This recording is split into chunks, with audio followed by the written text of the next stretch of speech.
这个姑娘因罗刹业务不熟练，勾错人。为了弥补失误，把她送进一本年代小说里，成为一个刚没了爹又被堂姐算计下乡的小可怜。为了改变命运，她先处理掉大伯一家心心念念的工作和房子，然后踏上了去往黑省的火车，做一个哪里需要就往哪里搬的小知青。燕燕，赶紧找找东西，看看存折和房产证藏哪了。把他们找出来后，你赶紧拿去藏起来。妈，明玉发烧了，你要不赶紧给看看？要是烧傻了，谁代替我下乡呀？看什么看？把窗户打开，让冷风吹吹。就他一个没爹没妈的孤儿，没资格吃感冒药。再说发个烧能把人给烧傻了？别扯了，他命硬着呢。妈，不怕万一，就怕1万，你赶紧给弄个毛巾捂捂。管什么管？赶紧找东西。存折、房产证才是我最想要的东西。至于名誉，是死是活，跟我有什么关系？母女俩搜罗了很久，就是没有找到要找到东西。大伯娘气得摔摔打打。你二叔明长河这是防谁呢？不就是一个存折，一个破房子，咱们拿了又怎么了？妈，别吵了，小心意会被人听见，赶紧走吧。我可不会就这么算了，等下了班我再来找。明玉倏然睁眼，看着陌生的房间，一股不属于自己的记忆充斥大脑。我竟然穿书了，穿进一本叫《70年代团宠小娇妻》的文中，成为连小配角都算不上的炮灰。开局没了爸，又被大伯家的堂姐算计成了下乡知青。要说倒霉，估计穿越年代文中没有比我更倒霉的了吧？要是吉尼斯有最佳倒霉奖，我就是当之无愧的最佳倒霉女主。唉。我都穿书了，拥有一个金手指不过分吧？哎，我本来不用穿书，奈何被勾错了魂。为了补偿我，罗刹大哥许诺给我一个大大的空间，我得赶紧找找。明玉一番摸索后，果然发现了空间。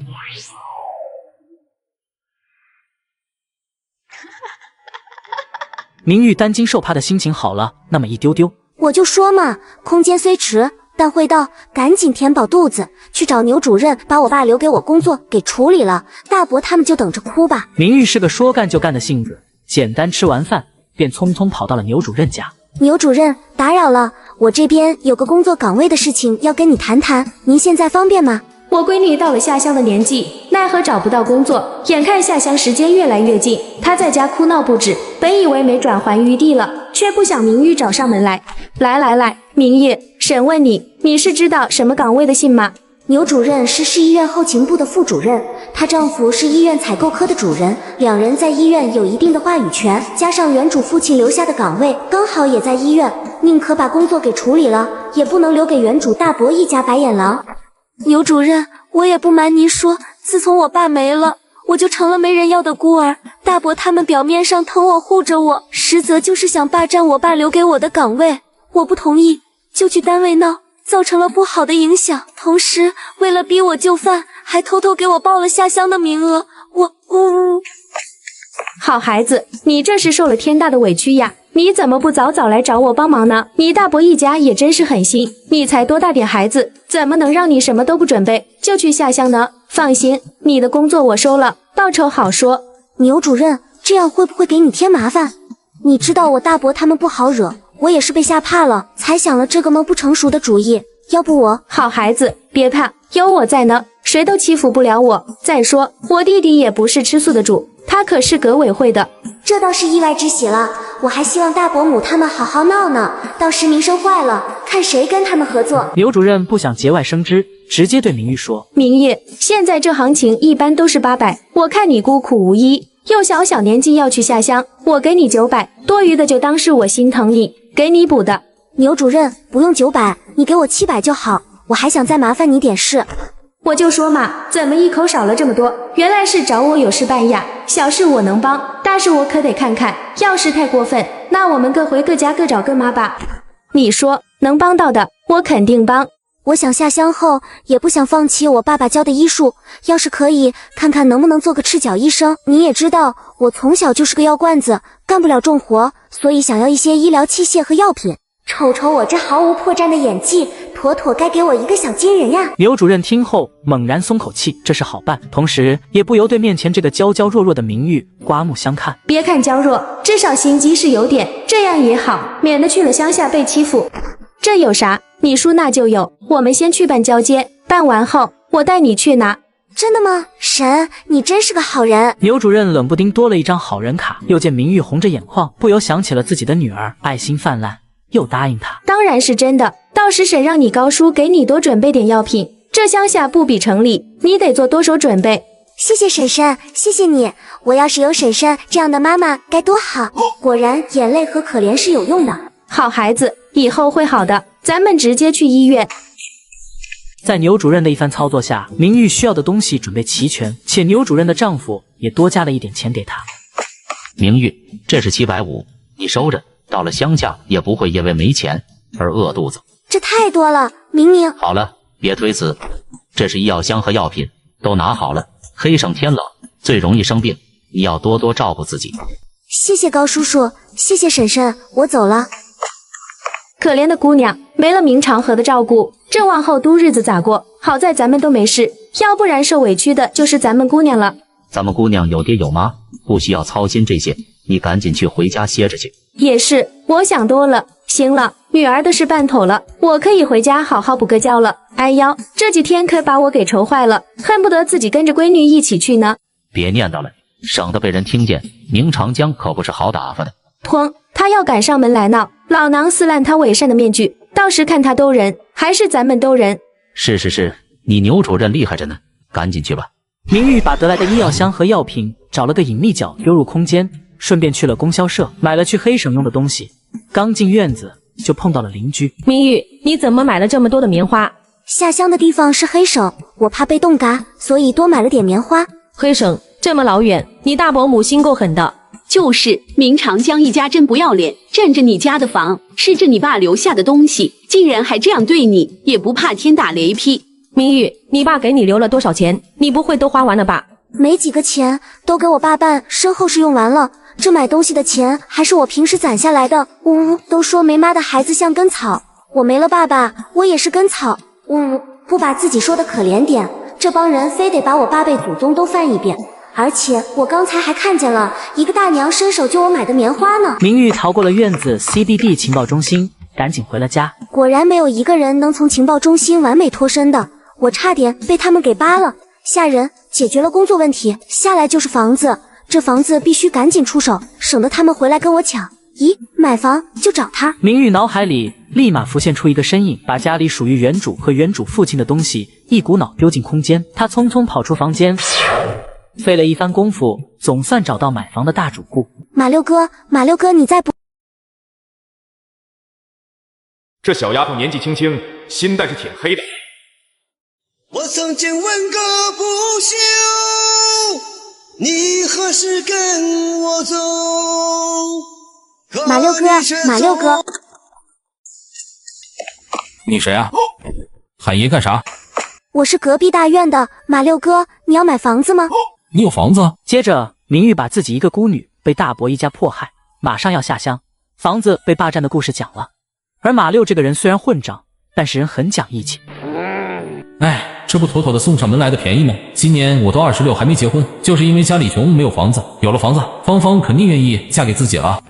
妹妹，你大伯真不是东西，这个房子你打算怎么卖啊？按当时的物价，一间好的好房子至少300起步，明玉家的那一间可以卖到500块。马六哥，我大伯肯定不会善罢甘休的，会找你闹，这个得提前告诉你。来，爷爷怕他。那好，马六哥那房子400块给您，我也不多要，您帮我教训一下他们一家就行。我递个乖乖，400块啊，捡了大便宜。行啊，妹妹你放心，我肯定给你大伯一家安排的明明白白的。我后天一早就走了，最好明天咱们就去房管局。好，妹妹，咱们就一言为定，你可不能放鸽子。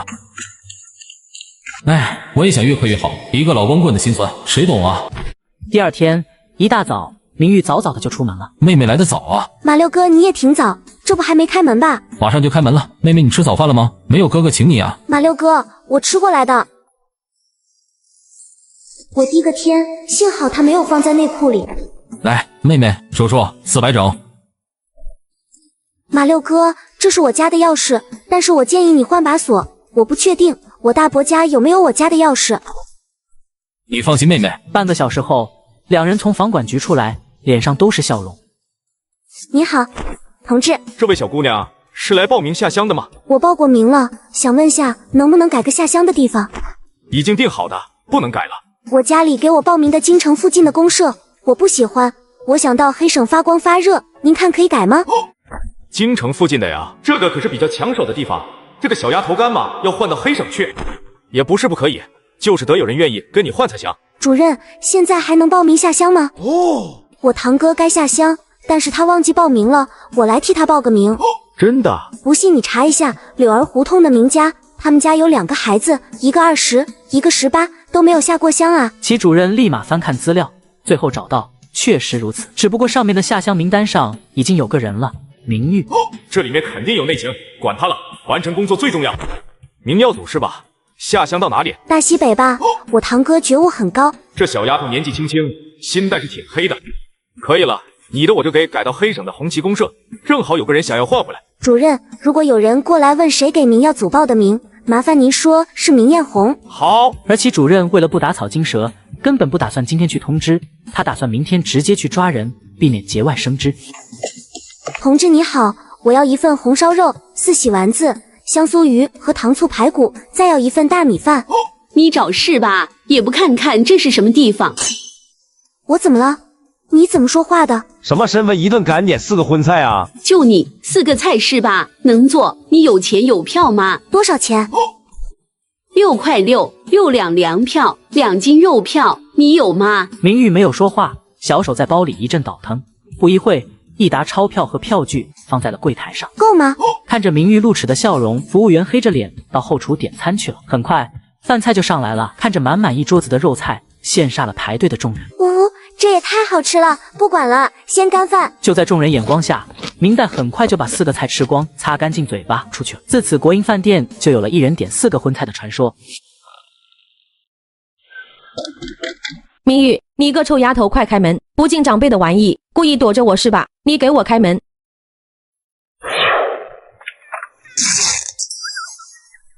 啧，大伯母你人虽老了，但童子功依旧在啊。这不是明玉大伯娘的声音吗？这是怎么了？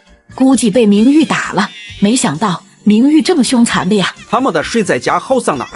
李叔，快来帮忙，我大伯母劈叉站不起来了。哎呦，我的乖乖，这个女的长得真好看。邢翠兰虽然不算是风韵犹存的中年美妇，但是在老母猪都稀罕的李大侃眼里，就堪比貂蝉西施了。这县城的便宜，不占他就是王八蛋。哎呀，这摔得不轻啊！大侄女你别怕，李叔现在就带你大伯母去医院。李大侃说完，俯身就着邢翠兰开叉的腿，就把人从地上端了起来，跑出了大院，引起邻居一阵的调侃和议论。李大侃今天算是捡到便宜了。是啊，虽然年纪有点大，对李大侃来说也不错。大院的众人在门口指指点点的看着，不时的发出爆笑声。大伯母去医院了，你不跟去看看吗？是啊，要是真的让妈被这个老光棍这么一路抱过去，我和弟弟真的不用结婚，妈也不用做人了。明玉啊，你这都要下乡了，家里的东西也都要放置很久，不如先借给王婶用吧。你知道的，王婶家里困难，啥都缺。想来硬的，欺负我孤苦伶仃对吧？那就让你尝尝记性。明玉一只手抓住王大花，手却按在王大花的穴位上，轻轻一按，王大花杀猪一样的嚎叫声就在大院里响起。打人了，打人！臭丫头打人了！臭丫头，你敢欺负我媳妇？哎呦，领导，你要给我做主啊！这个臭丫头要打起我呀！你的脸是他打的，他打的我胳膊，我胳膊要断了。接着，王大花把胳膊伸过去给领导看，除了很久没洗澡，一股恶臭传来，什么都没有。胡闹！是不是你个臭丫头使了什么妖法？明明我的手臂要断了，怎么可能没有伤口？这时，戴着红袖章的老太太也把明玉的事情给中年男领导讲了。一个是被迫下乡，年仅14岁的柔弱孤女；一个是撒泼打滚，还不洗澡的脏婆子。天平自然是倾斜了。你敢散播牛鬼蛇神言论，给我抓走！刀子还是要往最柔软的地方扎才最疼。你说你这些天过去大院，是不是去和李大侃私会去了？快说，什么时候好上的？我没有，厂长，我真的是冤枉啊！我就是去找明玉那个死丫头，是他害我摔倒，也是他喊那个老光棍过来抱我的啊。爸，你误会妈了，真的，妈每次去我都跟着，真的是明玉那个死丫头搞的鬼了。爸，快给我20块钱，我要请慧芬去看电影。20块？怎么要这么多？上个星期不是刚给了你15块吗？爸，这你就不懂了。看完电影不得去吃顿饭吗？慧芬那条件，不是国营饭店，她肯定不会去。我要是抠抠搜搜的，她还愿意跟我出去吗？这小子为了追慧芬，前前后后在我这都拿了快100块钱了。要不是想着马慧芬是酱油厂马主任的女儿，花这么多真是肉疼。臭小子，你们进展怎么样了？放心吧，我是谁，只要把你的支持到位，慧芬那不是分分钟拿捏。行，你等着。说完，明长江起身去卧室拿钱，路过地上母女俩的时候，狠狠又踢了邢翠兰一脚。哎呦，还躺着装喜，不知道去做饭，老子回家一口热乎饭都吃不上，养你们有什么用？臭小子，少花点，尽快把人拿下。拿来吧你。瞧好吧，爸，明天就把儿媳妇给您带回来。今天晚上耗子约我打牌，我就不回家住了哈。你个死丫头，不知道拦着点，就这么生生看着我被那个老光棍抱走。妈，我不是故意的，当时我没有反应过来。哼，明玉这个臭丫头，看能嚣张到什么时候？明天交接完工作，直接把她塞上火车。乡里那傻子可早就喊着要新媳妇了。妈，王大花不说明玉买了不少的棉花吗？明天拿过来。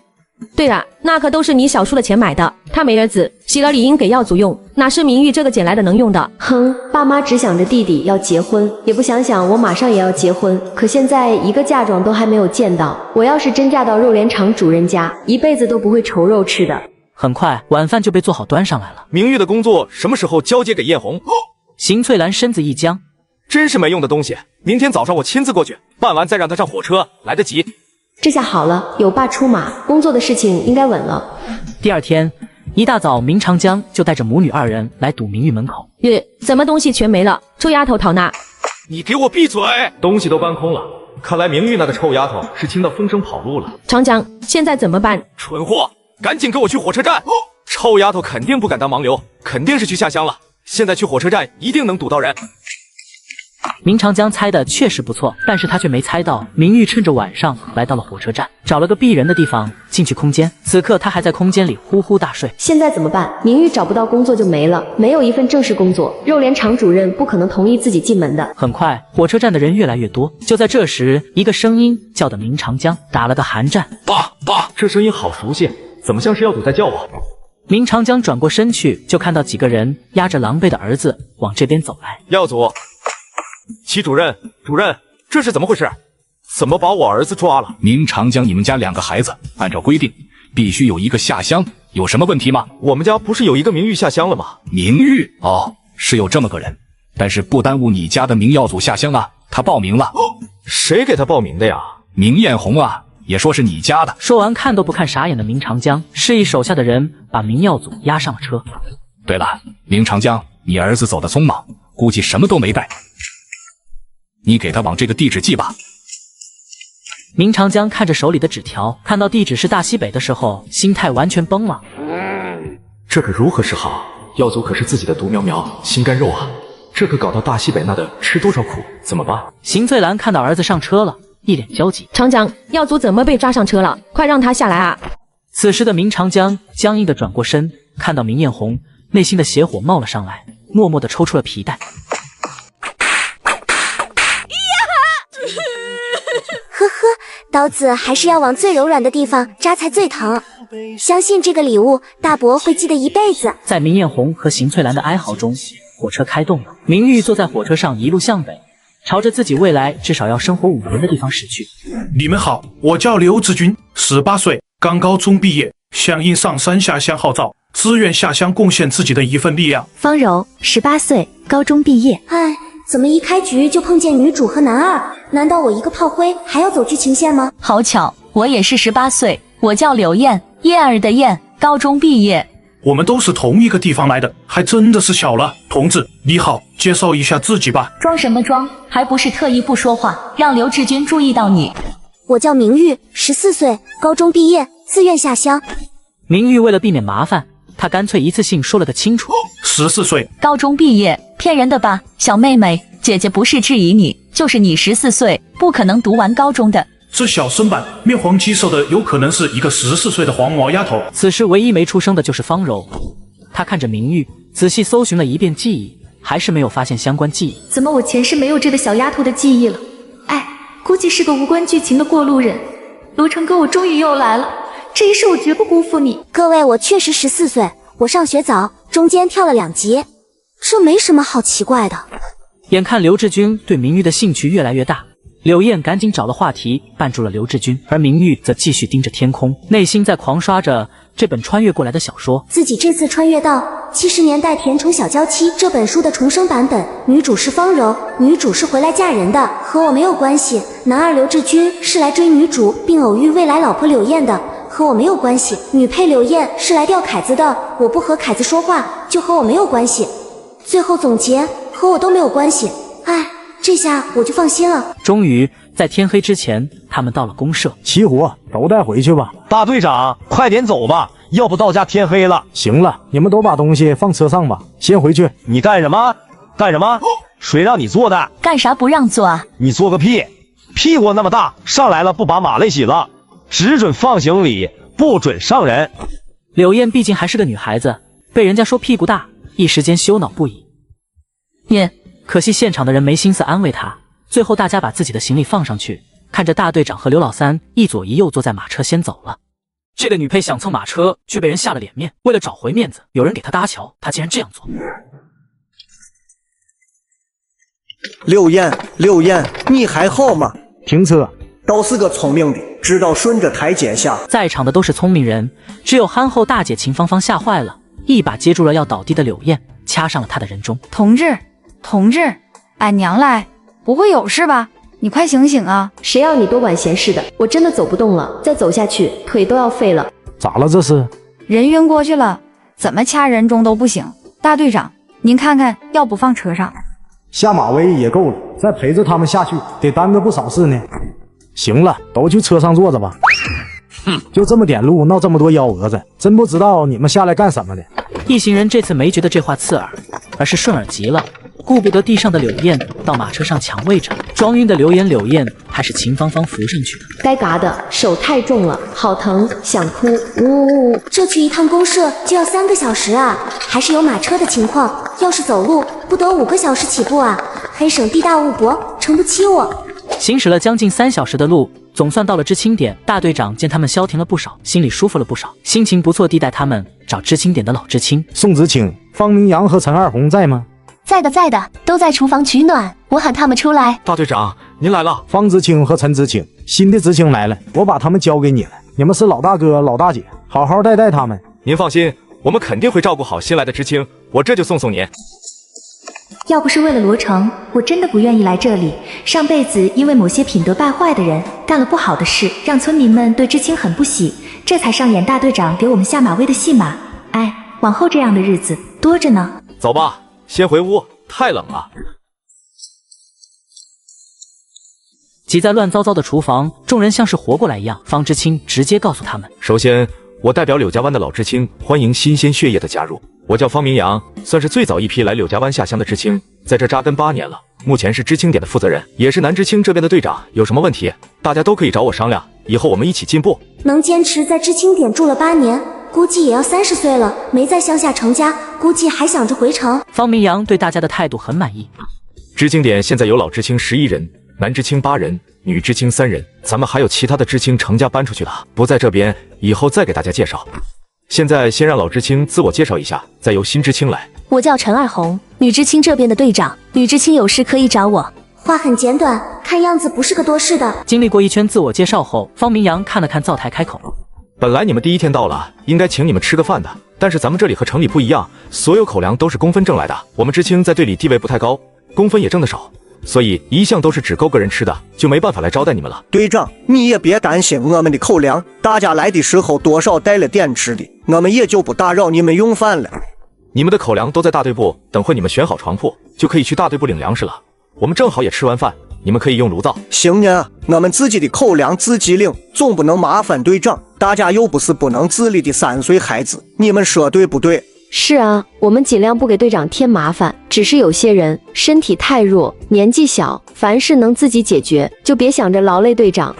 这个明玉从头到尾一句话不说，高冷什么？哼，我倒要看看你个瘦豆芽怎么在乡下生活。这次柴火和水就让你们免费用了，大家都是知青，相互照顾啊。不适合自己的圈子，还是别往里面挤。我算是看出来了，我们知青并不受待见，要想在乡下舒服的活着，得找大队长联络感情。领了粮食后，大家面临居住的大难题。看了眼房间布置后，显眼包张小军笑着提出问题。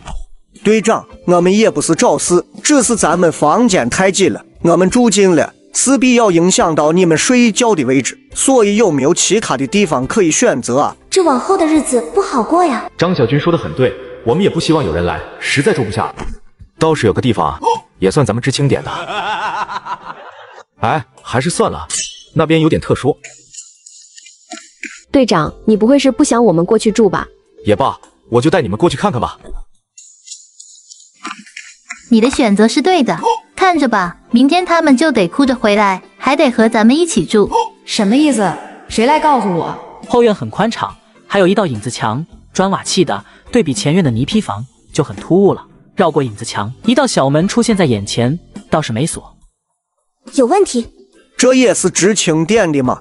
算是吧，反正这里住的人也是知青，就是他脑子出了点问题，经常闹事，所以就让他自己一个人住在这里了。脑子有问题，经常闹事，这人不就是书中的路人甲周思年吗？看来这个一脸正义的方明阳也不是好人呀。书里对周思年的描写不多，他是从战场上下来的，好像也才20岁，受刺激发疯了，不知道什么原因被送到了红旗公社下乡。此人武力值高，防备心重，不受待见，但他不好惹，喜欢独来独往。这个周思年比我这个炮灰角色更可怜的存在。书中写道，他死在了后山，但什么愿意不知道，哎，都是可怜人呀。就这吧，队长，你先去忙，有事就来找我。但柳家湾做主的还是大队长他们，你们多走动。我们会的，队长慢走。明知青和柳知青，你们住这间，我们住南知青这一间。张知青、刘知青，多亏了你们，要不然我和明知青还不知道今晚要怎么睡。明知青他还小，你们别介意。还真的会拉踩，我是那么软弱好欺的吗？拉拢人心，谁不会啊？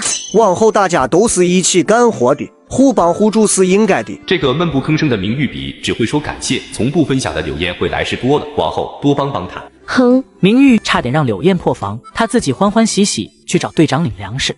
大队长好，我是明代，来领我的粮食。小丫头这么小就下乡啊？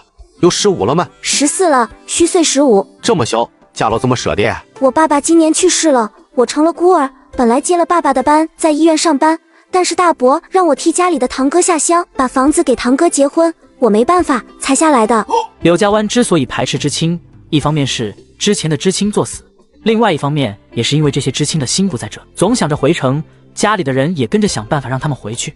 而明玉示弱扮可怜，会让众人觉得他想迫切融入柳家湾，从而被接受。没事，丫头在咱们这楼也挺好的，虽然冷了点，但是只要肯干，不缺吃喝的，这丫头不容易啊。是的，我爸爸生前也说了，城里不见得比乡下好，城里人还有挨饿的时候，乡下就不一定了。咋地？城里还能差了不成？明玉就把城里到处要票、住房紧张的事情讲了，三人听得唏嘘不已。看看还是咱们乡下好，房子想盖多大就多大的。就是咱们至少能吃饱，哪能想到有钱也买不到粮食这样的事情。咱们这边穷是穷，但胜在稳定。丫头，你们知青这个冬天可以领20斤细粮或者60斤粗粮，你看你选择哪个？这个年轻的姑娘竟因为不贪嘴躲了过一顿揍，然而让人没想到的是，最后她竟然主动把这个神志不清的炮灰给收养。大队长，我领细粮吧，我来之前把家里的东西都变卖了，买了一些粮食预备着带了过来，应该能撑一阵子。好，果强，你给记上，细粮20斤，另外再给你们一些土豆和白菜，等会你挑一下，别拿发芽的，白菜拿大的。你看这亲切的好处不就来了吗？明玉感动的眼眶都红了，吸了吸鼻子，他在自己斜挎的包里掏了掏。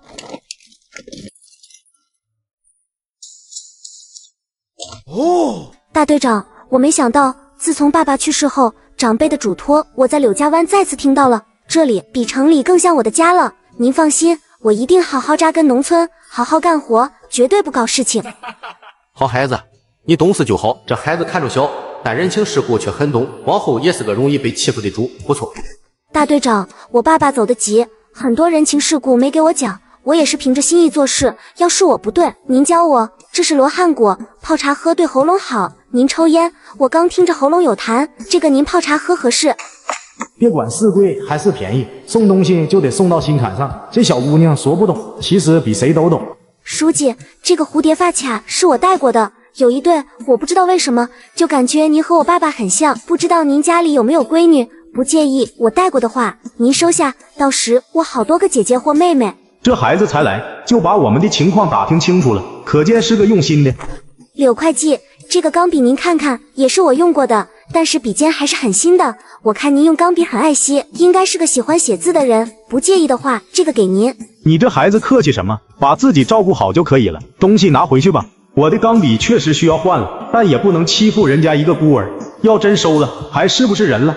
我不知道这样对不对。罗汉果是我自己炮制的，蝴蝶发卡和钢笔是我上学考试得第1的奖品，都没花钱，只是我的一番心意，应该不违规吧？看着小丫头一脸懵懂，紧张的把话说完，搓着衣角的样子，坐着的3人沉默了半晌。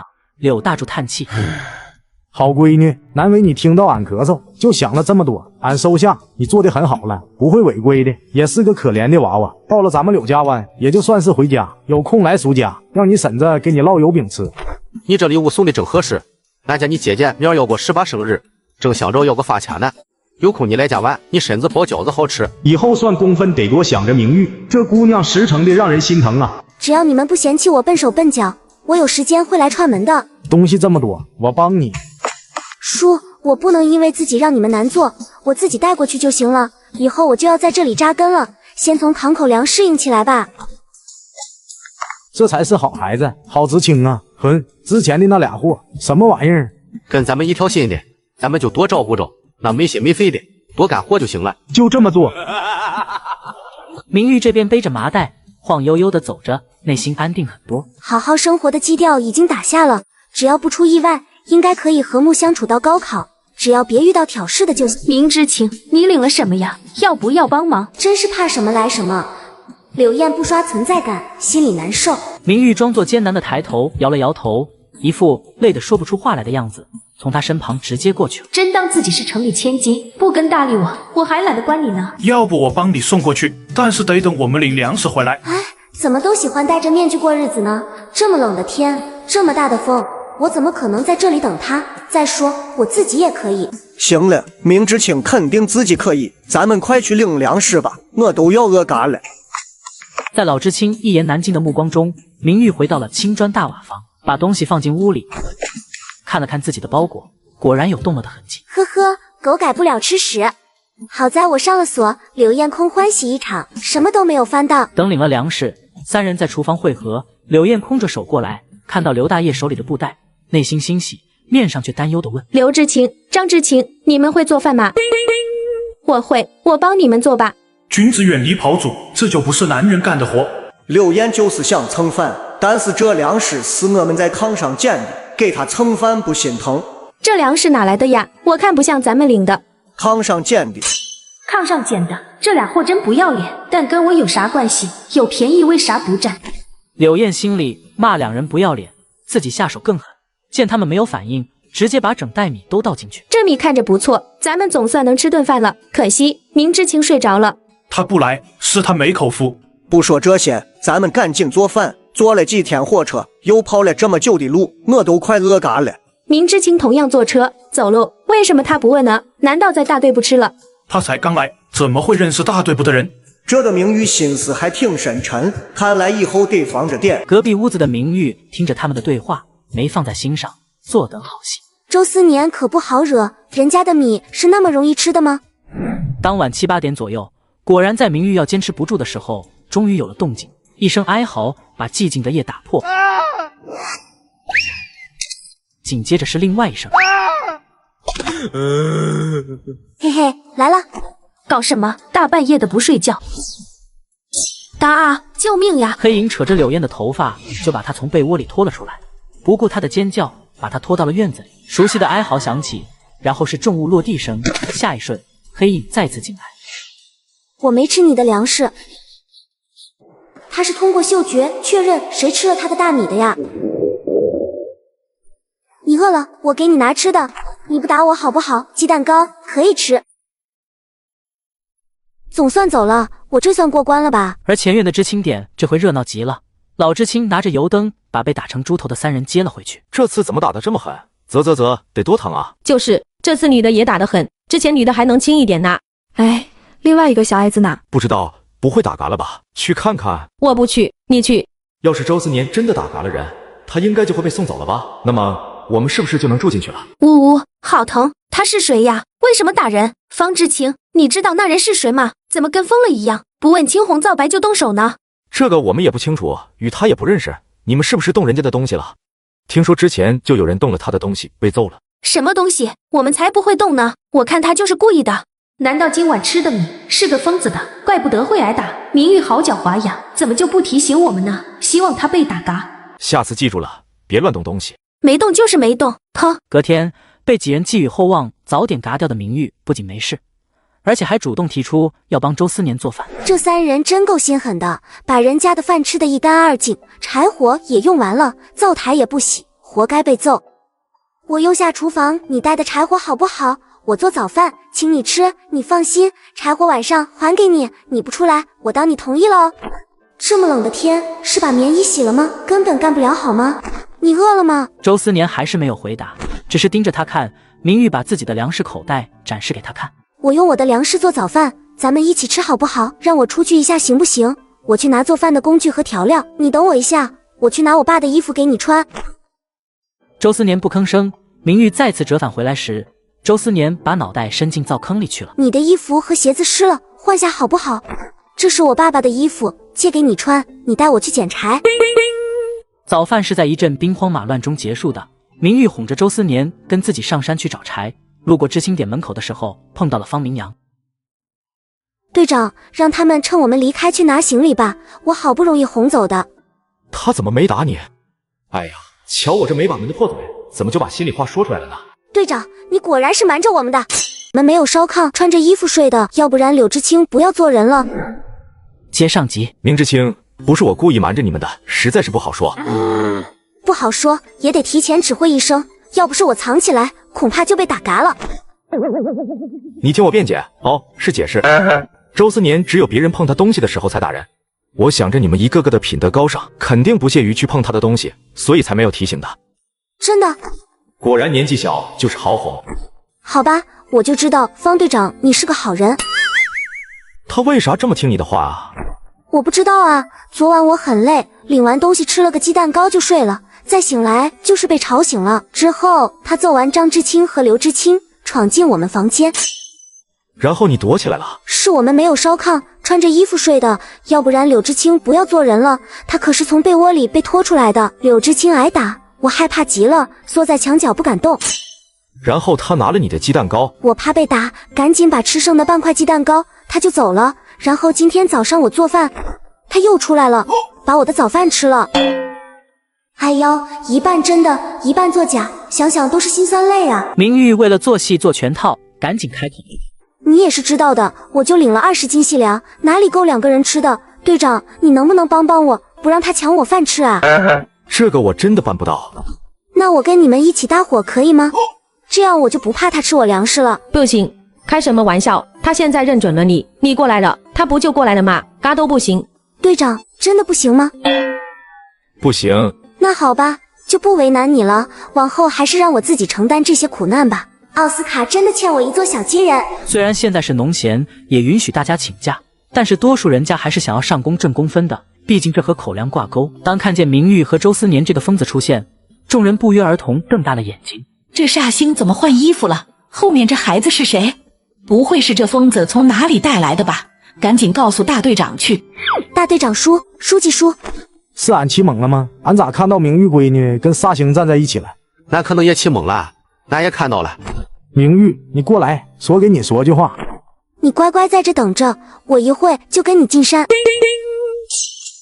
叔，闺女啊，你告诉叔，你咋让他这么听话呢？明代小嘴一瘪，叭叭叭的把昨天的事情讲了。柳大柱听完，一下就明白了方明阳的意图。呵呵，论心狠，我们乡下人还真的比不过城里人。就为了一套房子，就敢拿4个人去试。要不是明玉闺女做人规矩，不也是要被这煞星打一顿？这事我拿小本本记下了。叔，我也不知道他为啥不打我，也愿意听我的话，可能是我给他吃的了吧。不过他也不是一直听话，早上还抢我饭吃来着。闺女啊，这个事叔也有点难办，你不知道，这个煞星他谁都揍。家人们，谁敢相信我这个大队长也被揍过？当初还是我把他从下河村接来的，按理来说是救命恩人，可他连救命恩人都打，委屈去。叔，您说什么呢？我怎么还能给您添麻烦？您已经帮我够多了。我告诉您，是因为我刚来，不知道跟他混在一起对不对，对咱们柳家湾有没有影响？毕竟他不是100%听我的话，我怕管不住他给咱们柳家湾抹黑。多好的闺女啊！闺女啊，她也是整个公社都习惯了，不会怪到咱们头上的。只要她在咱们大队待着就行了，其他不用管。你的粮食问题，我给你想想办法。她要吃就让她吃吧，要不然我怕她打你。就是明玉闺女，吃不饱叔再给你想办法。不行，你就在你大队长叔家和俺家来回吃，不能逮着他。我不怕，我有叔在。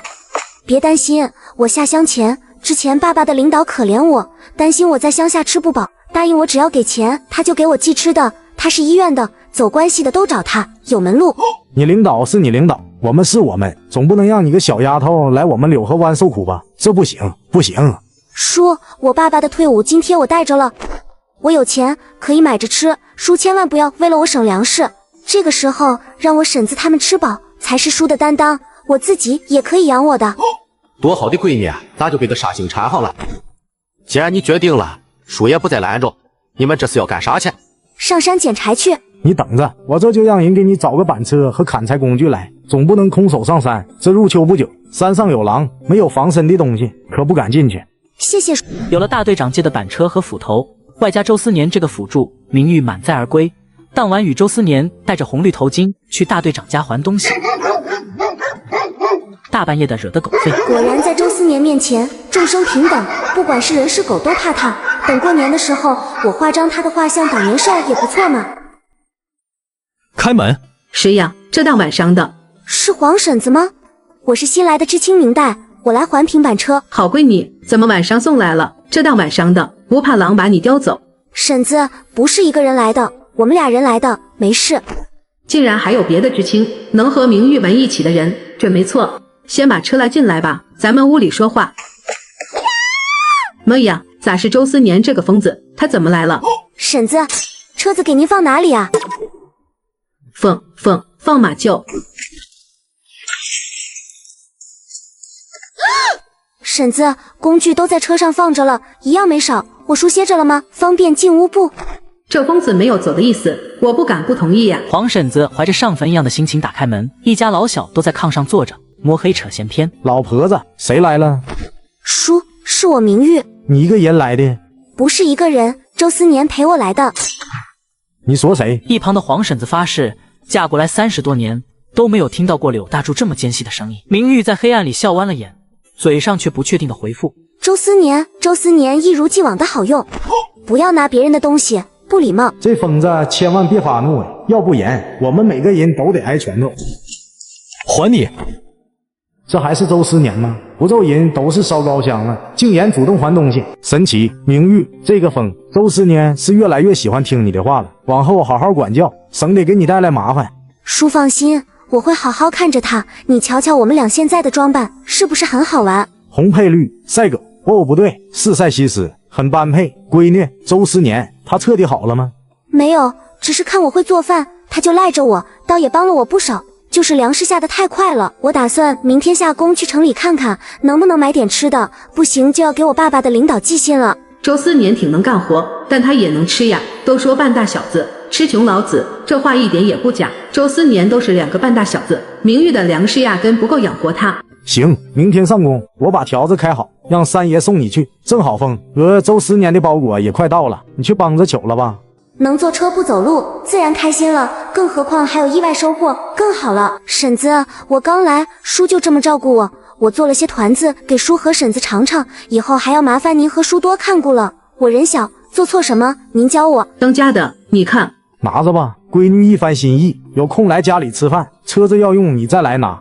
周思年该回家了。好，看着周思年乖巧的跟着，柳家人还是很迷糊。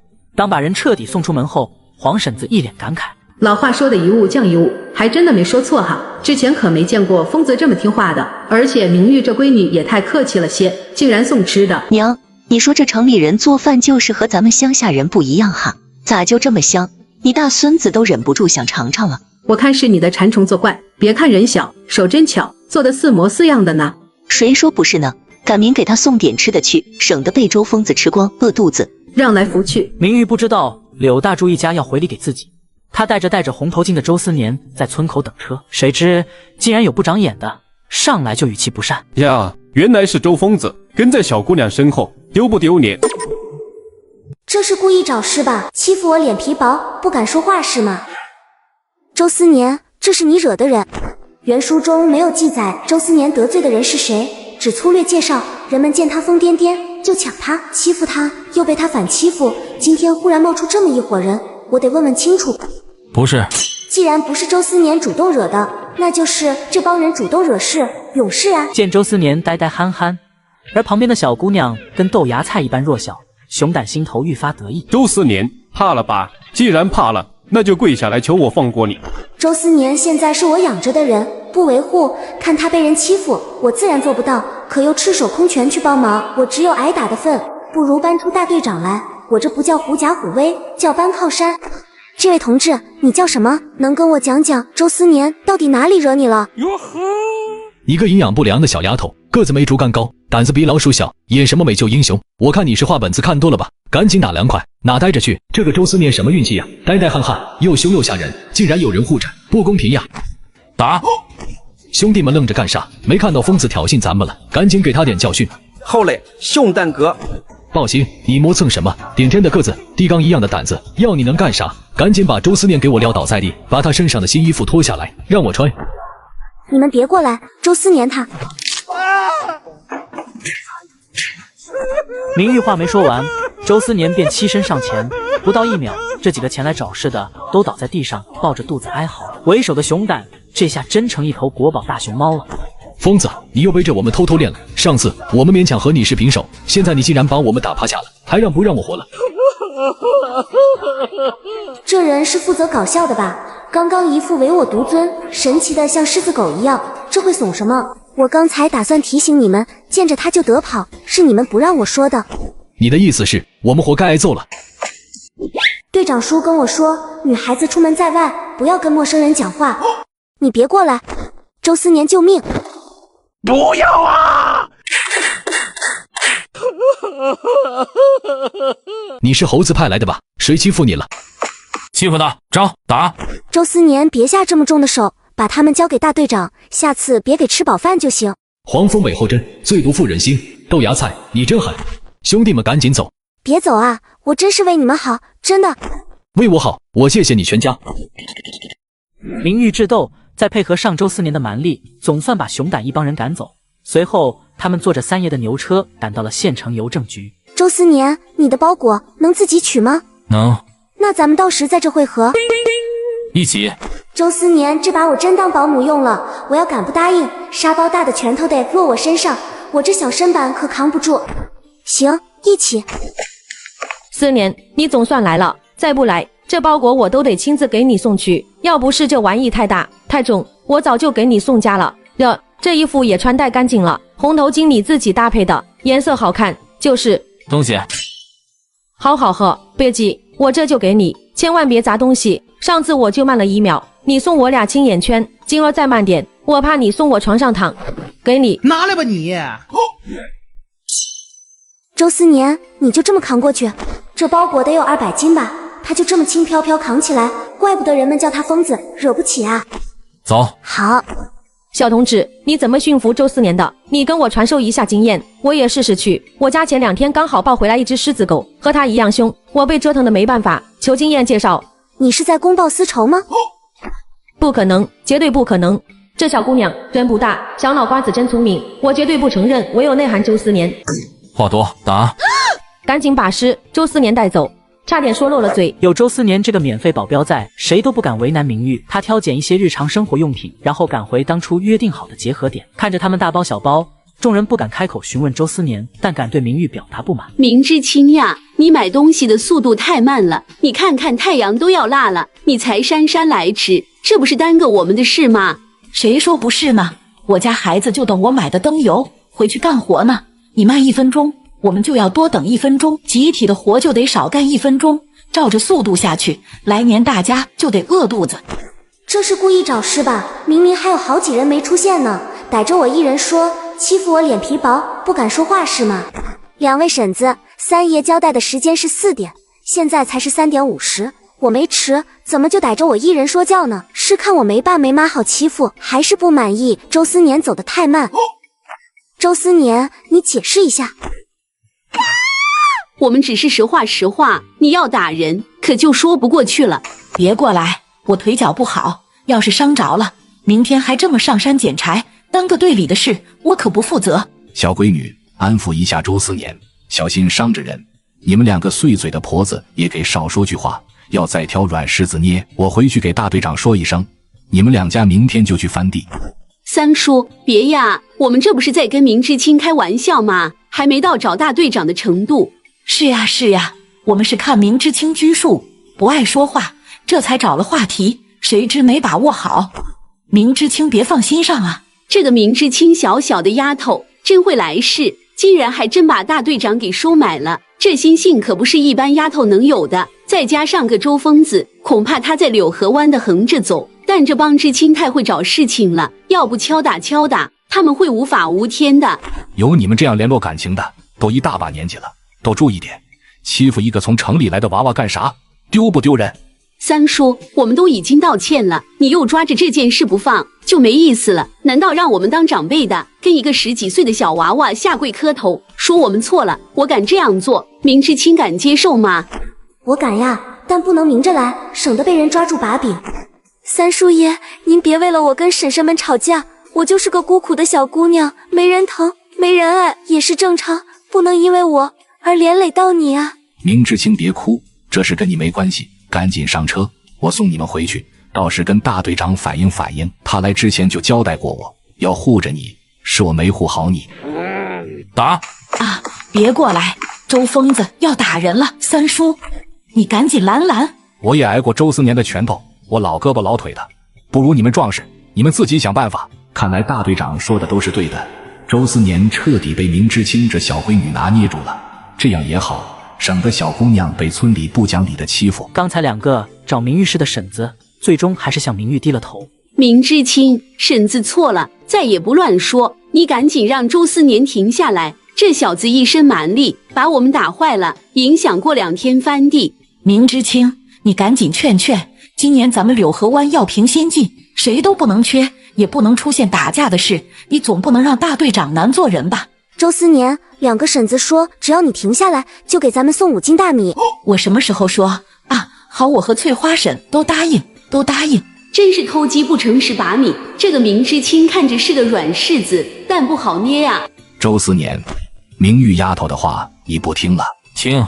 那就赶紧上车，咱们回村去。你放心，有我在，不会亏了你们。人不犯我，我不犯人。如今我还要养周思年，肯定不能白吃苦。明玉和周思年满载而归，牛车刚到知青点，就碰到了奉老娘命前来送东西的柳来福。明知青，你总算回来了，我娘让我给你送点东西，是我帮你拿进屋，还是让周思年给你送进去？我拿。不愧是疯子，不仅疯，而且力气也不小，他肩膀上的包袱不少于100-200斤吧。明知青，东西送你了，我回家回话去。我娘还说，你要有什么不懂的，可以来找她，她会帮你处理。跟婶子说声谢谢。这个明玉太绝滑了，短短不到2-3天就把大队长一家的收服了。再这样下去，我们这边还会有好日子吗？大队长有什么话吩咐我们吗？我知道自己很多时间不正常，但明玉可是我的饭碗，我好不容易吃上饭，难道饭碗就要砸了吗？我爹没说，但我娘说了，明知青是我爹娘认下的干闺女，她平时有啥做的不好的，就跟我说，我来帮忙解决。不对，是善后。我多了个爹娘，我怎么不清楚？难道这是来福的小心机？明知青，这么好的消息你怎么不告诉我们呢？咱们现在住一起也算半个亲人，认亲这种大事也提前跟我们通消息，好提前准备点认亲礼啊。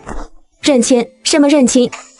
明知青，你这初来乍到，没弄清楚村里的习俗，你就乱认亲，坏了咱们知青名声，你能负得了责吗？在朝，送你。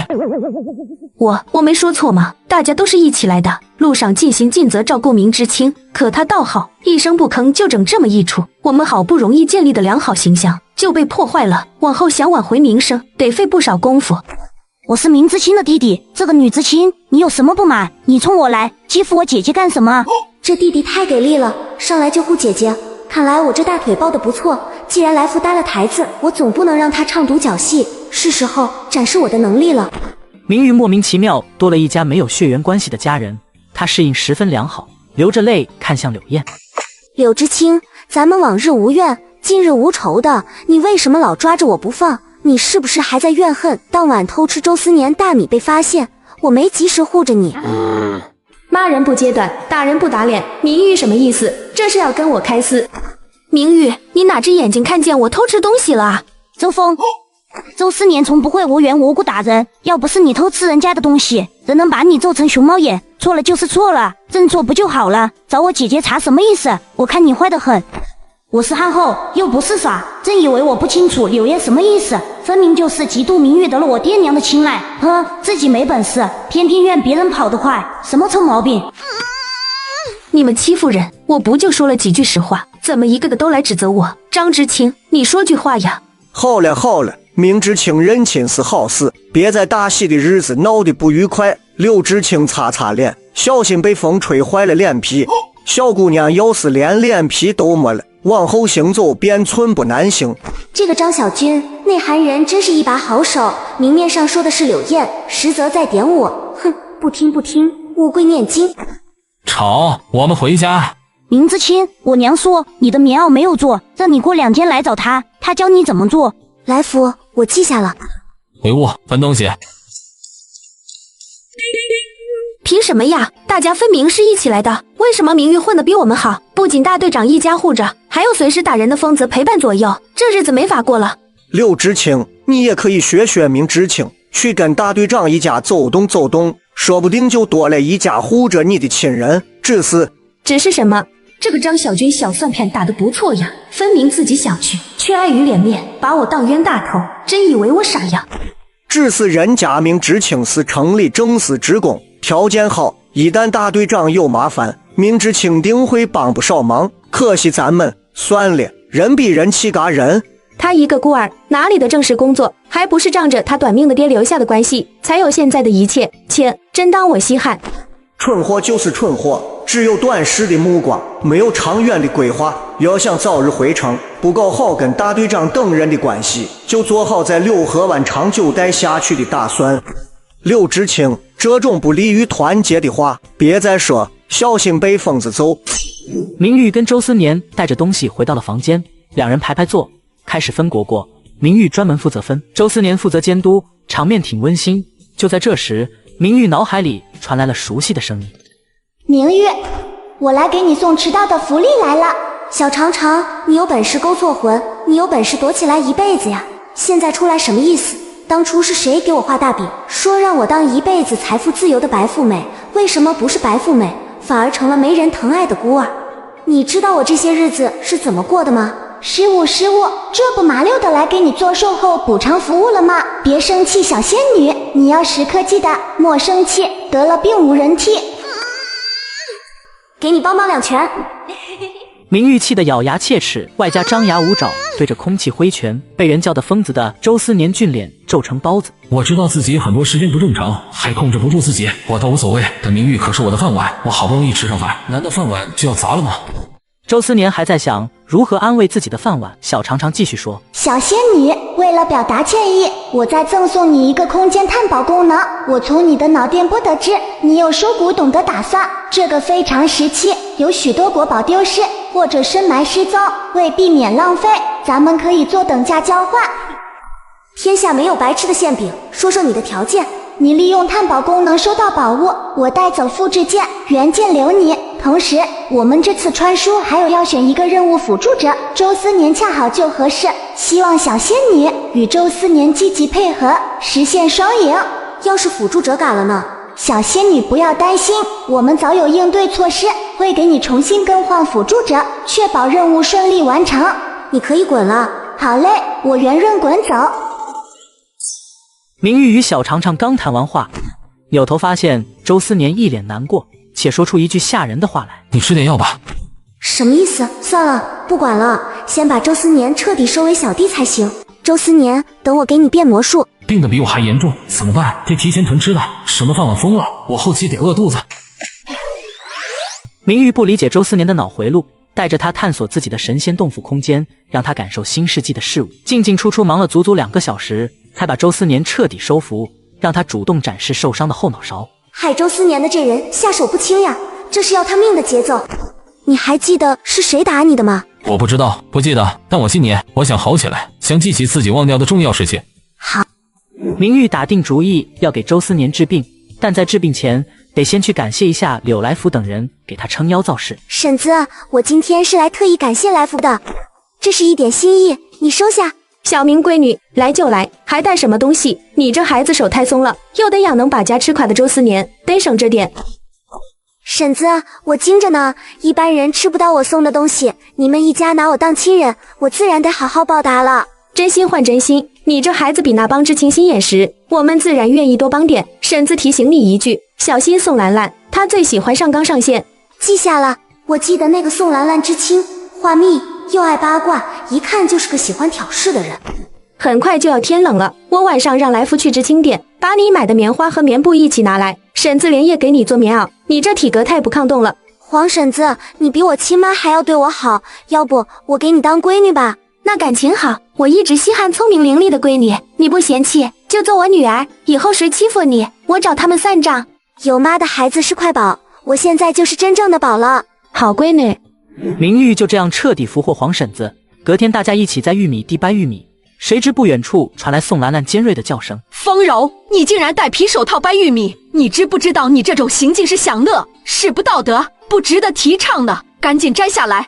人家方柔戴什么手套？那是人家的自由，没单的干活不就好了？宋兰兰，你吵吵什么？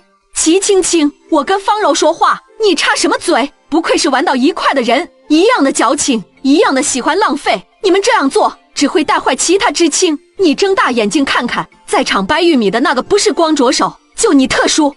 宋兰兰，有本事你站近点说，我倒要听听你嘴里还能吐出什么象牙来。你敢骂我是狗，不给你点教训，你就不知道我的厉害。打人了，大队长，救命啊！周思年，跑起来，他们要过来了。明玉，你跑什么跑？赶紧帮我抓住齐青青，我带他去找大队长，好好揪揪他带起来的歪风邪气。这就是所谓的人在田里走，任务天上落。我没惹谁啊，为什么要拉我下水？你们欺负人！宋知青，我忙着送玉米呢，没时间帮忙。要不你找找方知青，他是咱们整个知青的领队，说不定他有法子。明玉，你什么意思？连这点小忙都不帮？还有，平常大家一起上工吃饭，你次次都独行，是看不上我们吗？宋知青，就事论事，你指责别人用羊皮手套掰玉米，本就是多余，这会有拉上我一起骂。我猜你是不是借这事特意点我呢？胡说，我哪有这心思，就让你帮个忙，你推三阻四的，有点责任心行不行？别以为自己有了靠山就什么都不怕。周思年，该你出场了。这个宋兰兰就是来找茬的，跟他费口舌干啥？还不如直接放周思年。你想挨打？队长，周思年要打人了，救命啊！宋兰兰耍耍威风，没想到明玉不是个软柿子，她捏不着，只能求助大队长。没想到来的是黄婶子。宋知青，地里这么多活，你不去，就这一点小事不放，干啥？人家用什么手套，穿什么衣服，不妨碍干活就行。还有，别欺负我干闺女，她胆子小，吓坏了怎么办？干妈，你总算来了，你再不来，我都不知道该怎么处理这事。不是我不帮宋知青，而是我手里有活，实在腾不开手呀。哎呀！你做好自己的事就行，这玉米给我拿着。瞧瞧这手都乐成什么样了。周思年，你人高马大点，怎么不帮着点？哈哈，沾了明玉的光，我都可以以长辈身份说周思年了。要是换做平常，他能给我帮2拳。我现在就去揍他。别，你力气大，没控制住，把人揍坏咋办？象征性挥拳就行。小明闺女，下次出门带个棍子，谁找你麻烦，你就放打狗一样打过去就行。好。见他们3人旁若无人地说着话，甚至没把自己放眼里，唱独角戏的宋兰兰最后彻底破防了，她哇一声哭了。你们欺负人！我就没见过这么矫情的人。小明闺女，以后见到宋兰兰离她远点，她不仅心术不正，而且喜欢抢男人。之前她就跟公社里的某个人关系好，后来被人家给甩了，心里存着气呢。还有这事，都是老黄历了，不提这些，但凡有他出现的地方，你就别停留，只把他当个乐子瞧就行。记下。晚上歇工后，明玉带着周思年去了隔壁柳大正家里，去找他定做家具。听黄婶说，柳大正因小儿麻痹症坏了一条腿，但他手艺很高超，柳河湾的村民们都在他这做家具。大正叔，我想找你定做一些家具，你现在方便吗？方便，小闺女，你要什么样的家具？4张晒干货用的大席子，2张炕席，3个门帘，我再选几个框。可以，席子、框都在角落，你自己去选。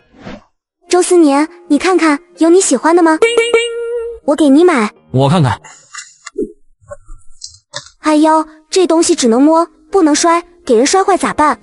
好吧，就听饭碗的吧，要不然他不给我做饭怎么办？大正叔，实在不好意思，要是摔坏了，我赔。这些东西抗摔，没事的，你们随便看。我现在给你编门帘，这些东西费时间，可能得一点时间。没事，我们不着急，您慢慢来。看你瘦瘦弱弱，还养着一个大男人，肯定很辛苦。眼看冬天就要来了，我早点给你赶出来，你好挡挡寒。自从我腿坏了后，村里人从不让孩子跟我说话，也就大队长刘大柱隔3差5给我送点吃的。至于我那个侄子，巴不得我早点入土，好给他腾房子。这俩孩子能来我家跟我说这些话，我真是太开心了。大正叔，那就太谢谢你了。一会儿我让周思年给你送点吃的来，希望你别嫌弃。不用这么破费。咱们是邻居，相互帮忙是应该的，以后还要麻烦您呢。就要这个。这后生眼光好，人也长得高大。这个背篓是我不小心变大了的，没想到被他看上了。谢谢，我很喜欢。周思年竟然跟大正叔道谢了，真是前所未见呀。你喜欢就好。周思年有了新的背篓，当晚帮着明玉做了不少包子，同时还搭了防寒且能种蔬菜的棚子。翌日上山前，前院传来了热热闹闹的声音。这方柔的家人对他也太好了吧，包裹大大小小加起来30几件，到现在还没搬完呢。乖乖，竟然还有自行车，听说是从首都寄来的，光这邮费都买，再买一辆新的了。这是缝纫机吧？我上次还是在公司看到的。这算啥？人家齐青青还有收音机呢，每天都能听到收音机里传来的声音，真是羡慕。不愧是女主，就是有钱。你喜欢自行车？没想法，与其盯着自行车，还不去后山多找点山货，放着冬天吃。我看你喜欢，要不我去。赶紧打住，你的脑袋是受了伤，才会控制不住坏想法，但这种违法的事不能干。周思年，你放心，我会治好你的。而且我跟你说，人太高调，容易遭雷劈。方柔是女主不假，但自古以来财不露白，她这么大张旗鼓让家人寄包裹，这不是向全世界的贼说，我这里有好东西，快来偷呀！都重生一世了，怎么不知道低调呢？没下雨。服了，赶紧上山吧。在明玉和周思年上山去准备山货时，好多知青纷纷涌向方柔的房间，看着她装扮一新的房子，都忍不住发出惊叹。你家人对你真好，竟然给你送来了这么多东西，你这房子布置的也好，就跟童话世界里的公主房一样。方知青，你家里条件不错吧？为啥还让你当知青呢？不应该在城里给你安排个好工作，让你享受城里的一切。这个秦芳芳果然和上辈子一样，没心没肺，智商低。我这是响应号召来支援农村建设的。秦知青，以后这样的话别说，容易影响团结。秦芳芳，你不会说话就把嘴闭上，大家是来参观的，不是指手画脚来的。我说错话了吗？对不起啊，我没别的意思，就是有点想不明白而已。世上想不明白的事情多着呢，不是每一件你都要想清楚，看一眼就行，别耽搁你干活。那好吧，我得去山上捡柴火。总算走了。你说来了这么多知青，我就没见过像秦芳芳这样没脑子的人，什么话该说，什么话不该说都分不清楚。仇人！不说这些，咱们一会去捡点柴，眼看就要入冬了，没柴火的洞大人。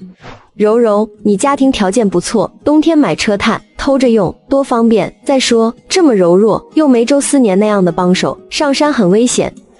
说的也是，不如咱们俩一起买点煤渣，再弄些蜂窝煤出来，冬天就不冷了。这个想法好，趁着今天不上工，咱们去镇上看看。方柔重回一世，不想委屈自己，跟齐青青两人欢欢喜喜出门，谁料迎面就跟柳燕撞了正着。厚脸皮的柳燕竟然提出要跟方柔同住。方知青，你一个人占着那么大的房子，多浪费，不如我和你搬进去做舍友。你放心，我不会白吃白住，我掏钱。大家都是来下乡支援建设的，为什么方柔、明玉都能过得那么好，反而我得吃糠咽菜，还得跟别的知青挤一个破屋子？不好意思，我没找舍友的打算。大家也算是一家人，互帮互助不是应该的吗？我又没想白吃白住，你这么急着拒绝干啥？娄烨，柔柔都说不要舍友，你怎么就听不懂呢？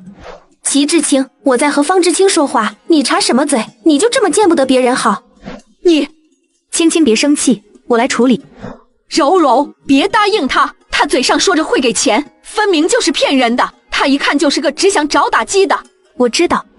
安抚好齐青青，方柔面带笑容，直接开口：先要和我住，那就先拿出20当房租，而且屋里的装饰都是我掏钱弄的。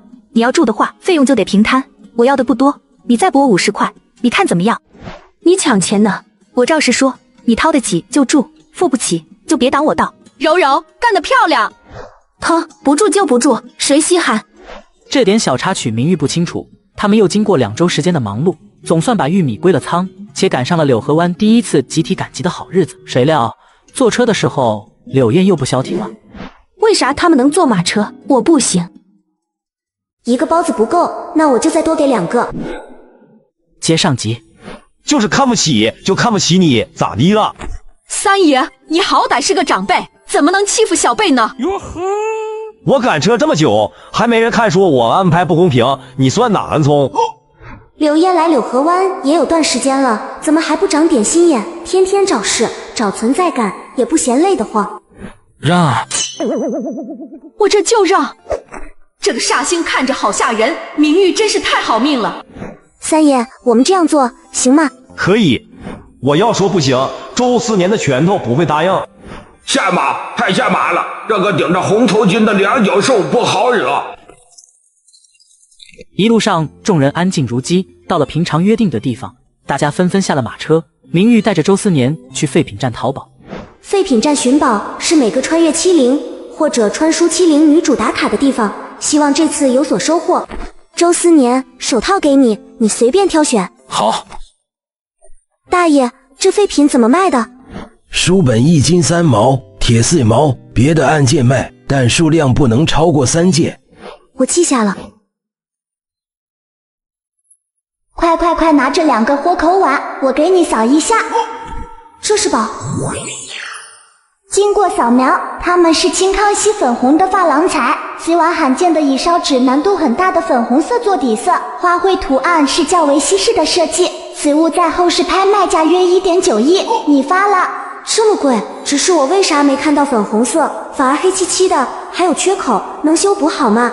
等时机到了，可以找大师修补也行。我再看看别的，要是能找到高考用的书籍，早早复习，等77年恢复高考，我就能考医学院了。我要这个。竟然是自行车的零件，你会修吗？是。行吧，你随便挑。我说你们这2个娃，我说的话就这么不管用。刚才跟你们说了，大件的不能超过3个，你看看你们这都几件了。大爷，您别生气，他之前参军伤到了脑袋，平常没什么喜欢的东西，今天好不容易碰到了，您就通融，让他把这个自行车零件凑过。您放心，钱不会少您的。这是干啥？就是点吃的东西，大爷您尝尝。1个包子不够，那我就再多给2个。行吧，下不为例。大爷，您真是好人。明玉花了差不多5块钱，拿下了所有的东西，又与周思年结伴去供销社。刚进供销社的大门，看到方柔在挑选新衣服。这位同志，这件衣服就很符合你的气质，穿上试试。柔柔，穿上试试。也不知道是哪个缺德的，竟然把鼻涕蹭你的披风上，害得你还要再花钱买衣服。我不喜欢灰蓝黑，有颜色亮点的吗？不如红底白点，或者杏色的、米白的都行。不好意思，镇上的供销社不算太大，好多货物都是从哈城这边统一送过来的。你要真有需求，可把联系方式留下，我托人给你找找。行吧，就那件红格子的，我试试。同志，你等等。柔柔，你这件披风对不少钱吧？是我扯的布，亲手做的，也不知道是谁端我过不去，非要把我的披风弄脏，现在真是丢了可惜，穿着恶心，别让我找到，要不然我不客气。柔柔，你说会不会是柳燕？刚才她就靠着你坐，哭得稀里哗啦，我想估计是那会擦你身上的。要真是她，别怪我不客气。除了她就没有别人，一定要给她点颜色看看。明玉听着两人商量如何给柳燕教训时，他走向另一个柜台，挑选几块布用来缝制袖套、围裙。可能因为自己穿着朴素，服务员的态度不怎么好。要什么？我要5米长、1米宽的蓝色布，1米多少钱？你穿着身脏兮兮的衣服，1米1块3的布，能买得起吗？我劝你还是去隔壁柜台淘换2手的布，别站着拿我开涮。上门是客，你管我穿什么衣服，卖东西给我就行，不必那么多废话。嗨，你这女同志挺眼睛嘴利的，怪不得底气这么足，原来是有相好的撑腰啊！啧，真不？话没说完，周思年拳头攥紧就要打去，明玉一把拦住。周思年，别冲动，我知道你平常控制不住自己的拳头，总想帮嘴欠的洗嘴，但你别忘了，你不是个正常人，揍了人不用负责的。欠打！我知道你想让我找供销社经理，但这点小事真的用不着，我只需跑到门口扯着嗓子喊，有人搞资本主义那套，贬低同胞，亲近外人，我想他会道歉的。我声音大，我喊。完了，没想到今天竟然碰到了硬茬子，他们要真出去喊一嗓子，我就别想在这上班了。两位同志，别激动，咱们有话好好说。我刚才是家里出了点事，心情不好，才说的混账话，希望你们别介意。狗眼看人低可不是好习惯，这次我不跟你计较，但下次就不一定了。是，你要的布我现在就给你扯，再给你1米便宜2毛钱，你看这样行吗？好。经历供销社刚才不愉快的一幕，明玉心情多少受了点影响，只能匆匆赶去跟歪众人会合。上了马车后，明玉偷偷塞给三爷2个大肉包子，乐得三爷见牙不见眼。竟然是热乎乎的包子，我就说明玉这闺女是整个公社最好的娃娃了，都差不多了吧？出发。柔柔，要不你将就一下，穿上自己的披风，吹一路的冷风，你会感冒的。不穿，造。可咱们刚才已经用纸简单擦了擦，你忍着恶心先穿回去，等到了知青点，你就是丢了也没事。方柔，你的披风脏了吗？穿我的军大衣吧，小心感冒。那就谢谢了。不用谢，你看看你的脸都冻青了，回去后熬点姜汤喝喝，要不然会耽搁明天上工。我记下了，你把衣服给了我，你怎么办？我是男子汉大丈夫，这点冷怕什么？别逞能，你们这些城里来的娃娃，不知道这里的风多冷，赶紧披上，要冻感冒可就麻烦了。看来是真爱无疑了。吹了一路冷风和方柔和齐志军果然病了。隔天村里就传出有个不知冷热的憨姑。方柔听到消息后又气又无奈，病情彻底加重了。黄婶子收着白菜，还不忘笑着叮嘱明玉：小明闺女，你可不能学方柔，小年纪只顾着美，这下好了，名声坏了不说，还耽搁了正宫分。干妈放心，身体是革命的本钱，我知道孰重孰轻。今年的白菜长得真好，得积多少酸菜呀？等白菜下地，到晒场上积酸菜，你就知道了。小明闺女，你到时多炖点白菜，我教你腌酸菜。干妈，咱们自己做的酸菜能售卖吗？你缺钱了，小明闺女，你要真缺钱，可以让周思年上山大练，或者找点活干。这做生意外地人是暂时不允许的。如果你非要做小买卖，我让你叔帮你看看。多谢干妈，我再琢磨琢磨。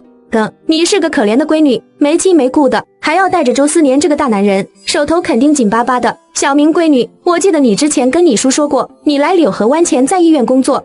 是啊，我家算是医学世家，我爸会医术，我耳濡目染也会点，就是苦于没机会，要不然就能服务柳河湾的众人。哎呦，憨丫头，有本事怎么不用呢？你放心，我一定让你叔给你爸这事办下来。真是太谢谢干妈了，等我当场村医，到时感谢不会少。都是一家人，没必要这么客气。哎呦，这个周思年干活真是麻利，你看咱们这块地的大白菜都被他一个砍完了，我的饭没白吃。有了周思年这个人形收割机，明玉他们这组的大白菜很快就收回了家。当明玉抱着几颗白菜进了知青的院子，就听到另一个男知青刘大爷扯着嗓子骂方柔：方柔，你在家躺了一天，什么也不干，就不能做个晚饭吗？不会做饭，你烧个热水也行啊。我是你妈还是你姐，要给你做饭烧水？方柔，你把刚才的话再说一遍。怎么你还想揍我？别忘了，你要用的厨房是我花钱建的，爱用不用，不用立马滚蛋。大爷，方柔，都别生气，有什么话好好说嘛，不就是烧个水，做个饭，大家一起商量着来，行不行？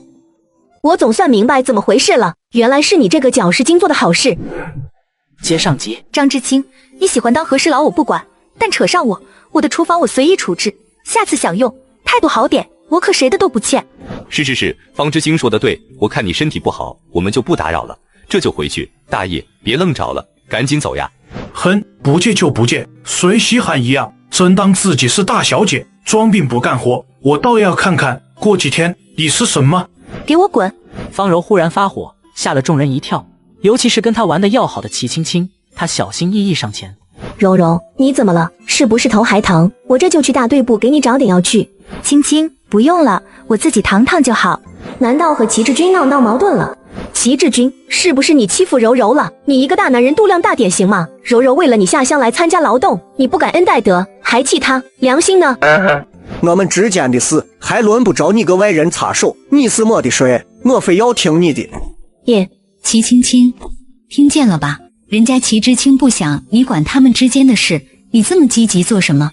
好啊，我总算明白怎么回事了，原来是你这个搅屎精做的好事。你明知柔柔和齐志军是一对，你上赶着挤进来，要不要脸？齐青青，你再说一遍，看我不撕烂你的嘴。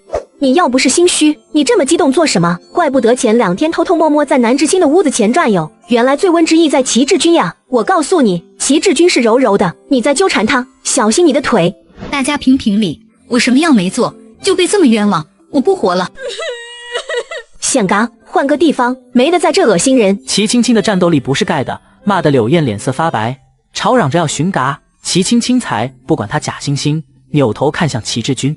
齐志军，我告诉你，乱耍关系，要是被人抓住把柄，别说你要回城，能不能活着都是难事。我警告你，洁身自好点。狗拿耗子多管闲事。我的眼睛盯着你呢，敢辜负柔柔，我第一个不答应。森，咱们走着瞧。方柔、齐志军、柳燕3人的三角恋丝毫没有影响到明玉和周思年，两人美美吃了一顿晚饭，隔天便又跑到萝卜地里。周思年总是出其不意，他拿着2把菜刀相互磨，吓得黄婶子哆嗦。天呀，小明丫头，你今早没喂饱周思年吗？他怎么浑身嘎气腾腾的？周思年，快点拿下来，今天不砍白菜。磨刀，磨刀不误砍柴工，被你玩得明明白白。干妈，今早他吃了5个大肉包，喝了1碗大碴子粥，临出门前又把我昨晚腌的1盒辣白菜都吃了，肯定没饿着他。他这是磨刀呢，这也太吓人了，我还以为你饿着他了。我寻思着要不要回家给他整点吃的。干妈别怕，有我呢，咱们赶紧扒萝卜，今天必须再拿个第一。说起干活，咱们村真没有人能干得过周思年。自打周思年和咱们一组，咱们干活就没有落后过。你不知道，把其他人羡慕的都流口水了。我隔壁的吴婶昨晚还跟我念叨呢，说能不能借周思年用用。只要不怕周思年把吴婶吃穷，吴婶随时都能来借人。黄婶子还没开口，就见一个胖乎乎的婶子满脸笑意从隔壁萝卜的走来，眼看在靠近他们时，赶紧停下来，从篮子里掏出2个煮熟的鸭蛋，开口：你是小明闺女吧？我是吴婶，咱们商量个事呗，能不能把周思年借我们用用？你放心，不白使唤。这是说曹操，曹操就到吗？他吴婶，你还真来借人呀，就不怕周思年手里的刀？他刚才在拿卡磨着刀，我吓得2腿发软，你就不怕？之前是怕的，这不现在有小明闺女了吗？我们祖老是落后，早这样下去，今年冬天就得饿肚子，没办法，只能来借人了。闺女，这人你借不借？干妈，吴婶，我不是当事人，这事我得问问周思年，而且丑话我得说前头。周思年这人特别能吃，而且还挑事，他每顿不能没有肉，要是少了1口肉就发脾气撂挑子，就是不知道吴婶家里的存肉够不够。我要吃鸡肚包，5只鸡。啊，这么能吃吗？吴婶，我从不骗人的，周思年就是这么能吃。我从大队部领走的粮食已经没了，这2天还打算去镇上一趟，买点回来呢。你要是能供得起，周思年借你。有肉。算了，借不起，我这1年养的鸡鸭都不够他一顿呢。垫底就垫底吧，反正饿肚子的又不是我一个。好吧，我去问问其他人怎么说。4只。借不起，根本借不起。吴婶屁股后面像是有狼追，吓得飞快跑走。黄婶子一脸担心。哎，小明闺女，周思年真这么能吃？真的，要不是他上山能打猎，我们俩就得饿嘎。干妈，你放心，我们俩不会饿肚子的。咱们组次次拿第一，今年的冬粮肯定不会少。这也不行，等着冬粮发你们早就饿嘎了。我今晚跟你叔商量一下，看能不能给你们匀出一块荒地，你们明年开荒后种点菜。我们屋后就有块地，不知能不能匀给我们，给钱也行。他们不满意，那就和周思年比比体力，比比干活。实在不给你们，那也好办，咱们这一组的组员把粮食分你们点。这能行吗？怎么就不行？没有周思年，哪来的次第一？这是周思年挣的，又不是他抢的，放心吧。那就谢谢干妈了。你是我的闺女，不帮你帮谁？赶紧拔萝卜，回去后我就跟你叔提。好的呀。相较于黄婶子和明玉的和谐，隔壁萝卜地里气氛剑拔弩张。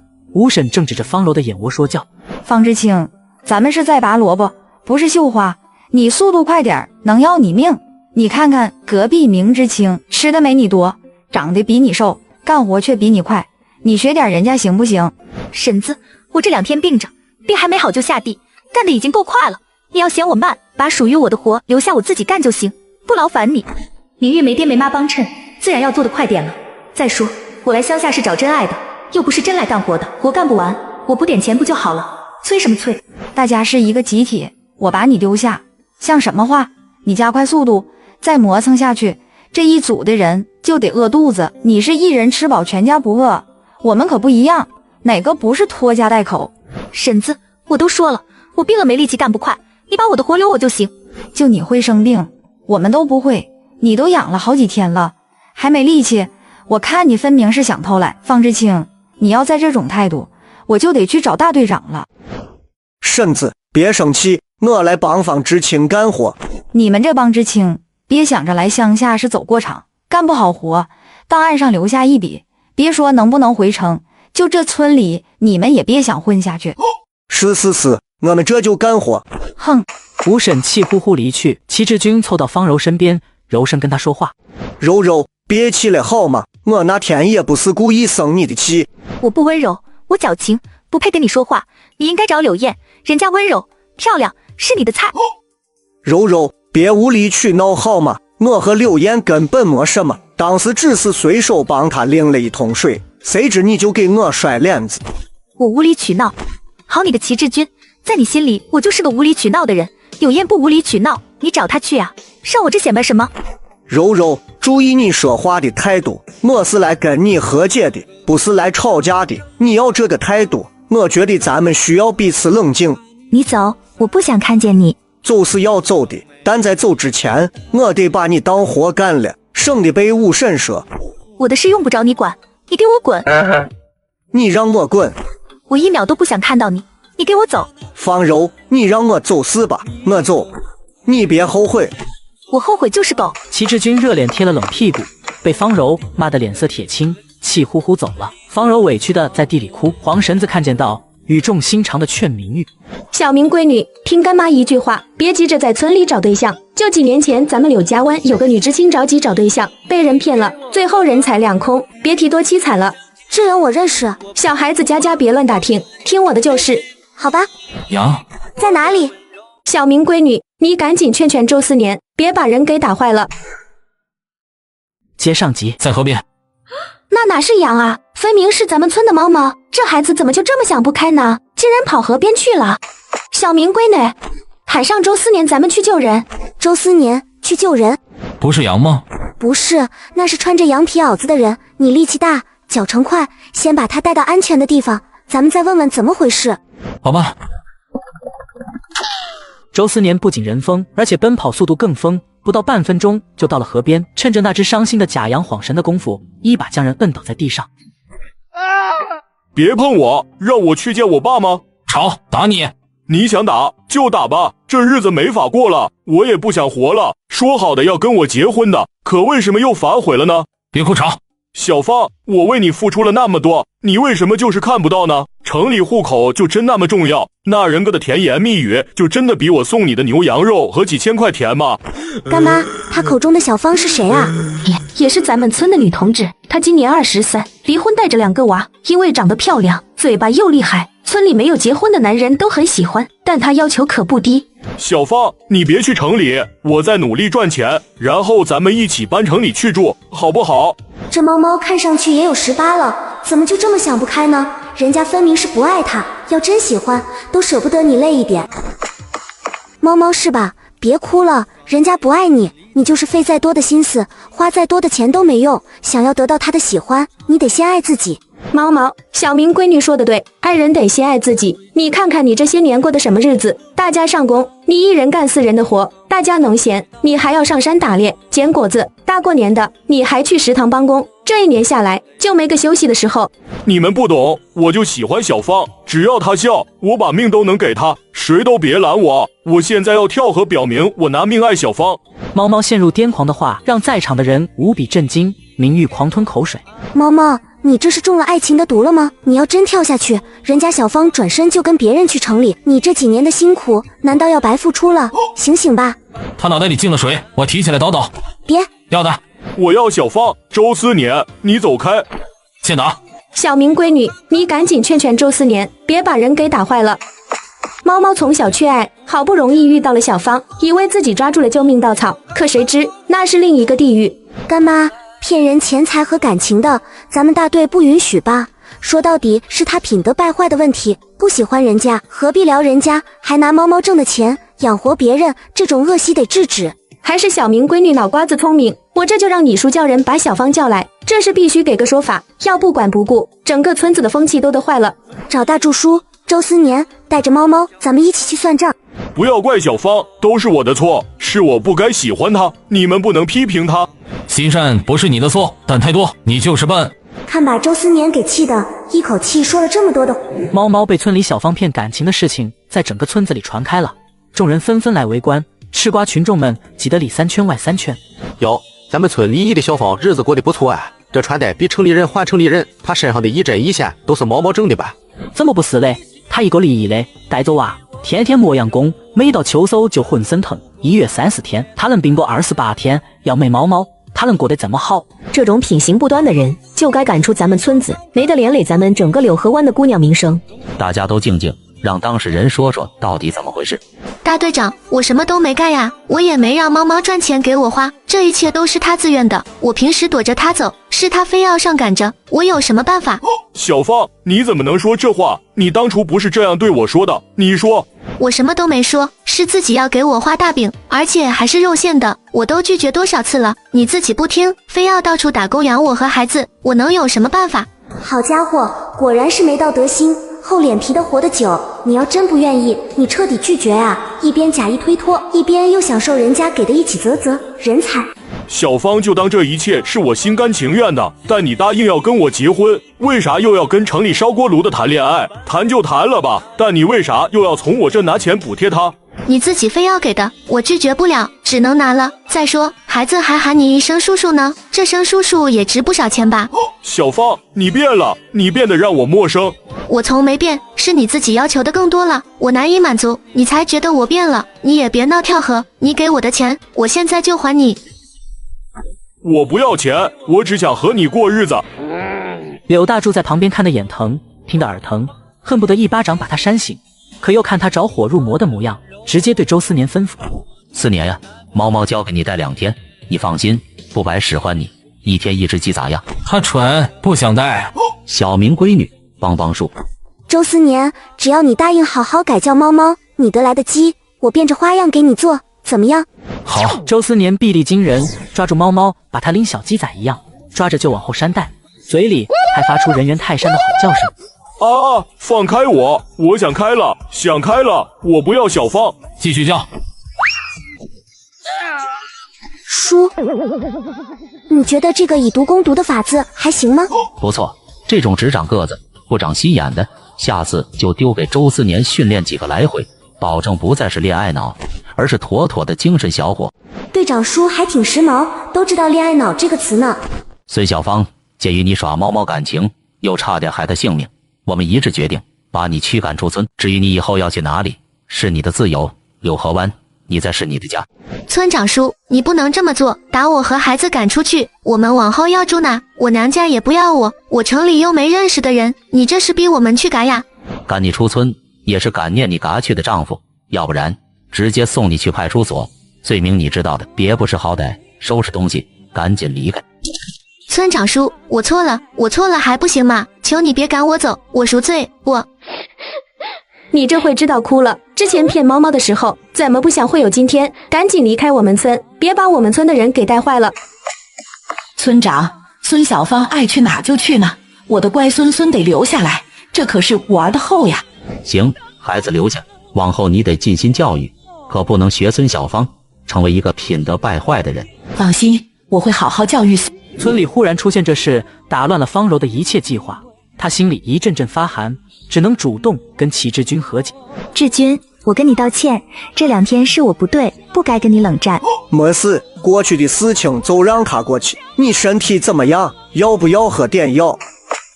齐志清，我看你嘴皮干得起了皮，就给你少了点热水送来。欧方知青也在呀，实在不好意思，我不知道你会来，所以没给你烧热水，你不会怪我吧？齐志军，这是怎么回事？上辈子柳燕也是频频向齐志军献殷勤，齐志军都拒绝了，这一辈子到底怎么回事？难道是我重生引起了某种变故？柔柔，你听我说，我和柳燕之间没任何关系，她只是看我口渴，送了点水而已，你别上纲上线。臭不要脸！齐志清，不好意思啊，我没想到会给你们带来这种麻烦，我现在就走。辛苦，不就是送个水吗？有什么大惊小怪的？我累了一天，柳燕都知道送水，方柔到底怎么回事？哼，不理就不理。不辛苦，能为你送水我很开心。要到饭点了，我该回去了。慢走。有了周思年的半空教育，猫猫三魂丢了7魄，彻底消停了。最后他被送回家，被家人彻底全方位保护起来，而明玉成为了下一个被教育的对象。此时正坐在一棵白桦树杈上。周思年，有羊。不骗人。明知青了的脸发白，走路打颤，你们这帮没良心的，还嫌弃人家脏东西，要不要脸？不骗人，是一家子，看看你想怎么抓，一锅端还是一个个抓？羊臭不好吃。那是你没找到合适的烹饪方式，最好的食材往往采用最简单的烹饪方式，水煮后配上灵魂之子，交给香的嘞。真不骗我。华国人不骗华国人。信你。周思年看了看距离不远的小山坡，上面的羊群要转移阵地，寻找新鲜的嫩树叶。他看看脸色惨白的明玉，又看看移动的羊群，趁着羊群吃草的功夫，偷溜到羊群里，擒住了一只小羊崽，当即给撂趴下。我的乖乖，周思年在战场上一定是战神级别的存在，打手一扭，羊就不动了，厉害！来了，第2只。我的崽，你。周思年在母羊刚要发出高声呼唤时，一个刀手劈下去，母羊当即和3只小羊崽团聚了。而这时领头的羊发现媳妇何崽不见，急得原地转圈圈。我去，老婆，何崽呢？妹妹，喂，你个贪婪的两脚兽，还我媳妇何崽！喂，周思年，好样的，你这是一家子全给端了，不错。臭，就臭这一会，回去后你就香的吞舌头。好，咱们先把羊收起来。周思年，你好厉害呀，竟然把他们全部活捉了。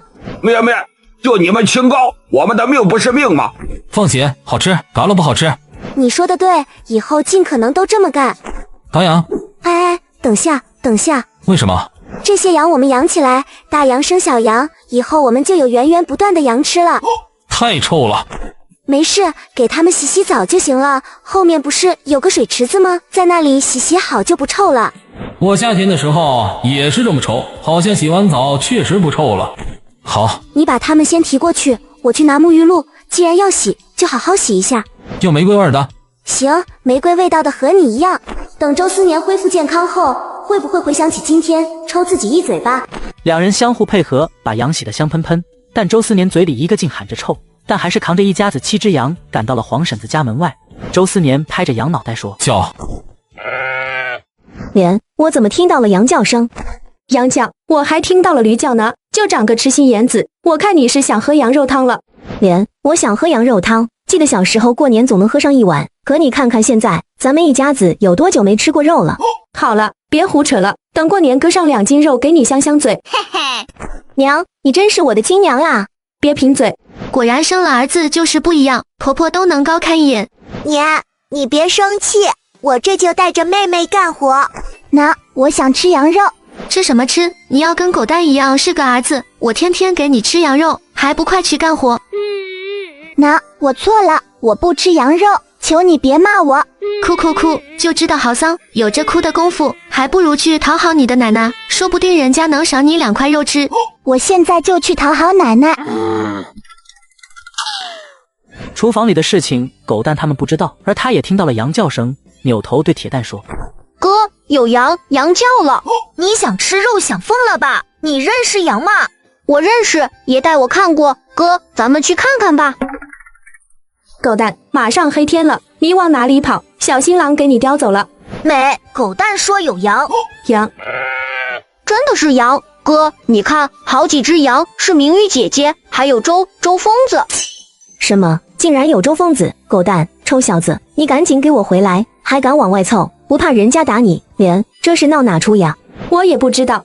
明玉看着众人惶恐迷茫的眼神，心里默默念了几句：“罪过呀，罪过！周思年嫌弃羊走得慢，叫的声音太小，就把羊扛肩上，这才有现在的一幕。干妈，周思年在山上抓了几只羊，我想着全部赶了有点可惜，小的留着养，大的咱们用来炖肉吃。就是我这边没有养羊的地方，才来找你拿个主意。吃肉。小明闺女，这事是周思年抓的羊，没他同意，我们也不好拿主意。不如这样，等李叔回来，我帮你问问。奶奶，吃肉，想吃肉。急什么？想吃肉，奶给你买。我们俩抓羊的消息，肯定不出10分钟就在村里传开。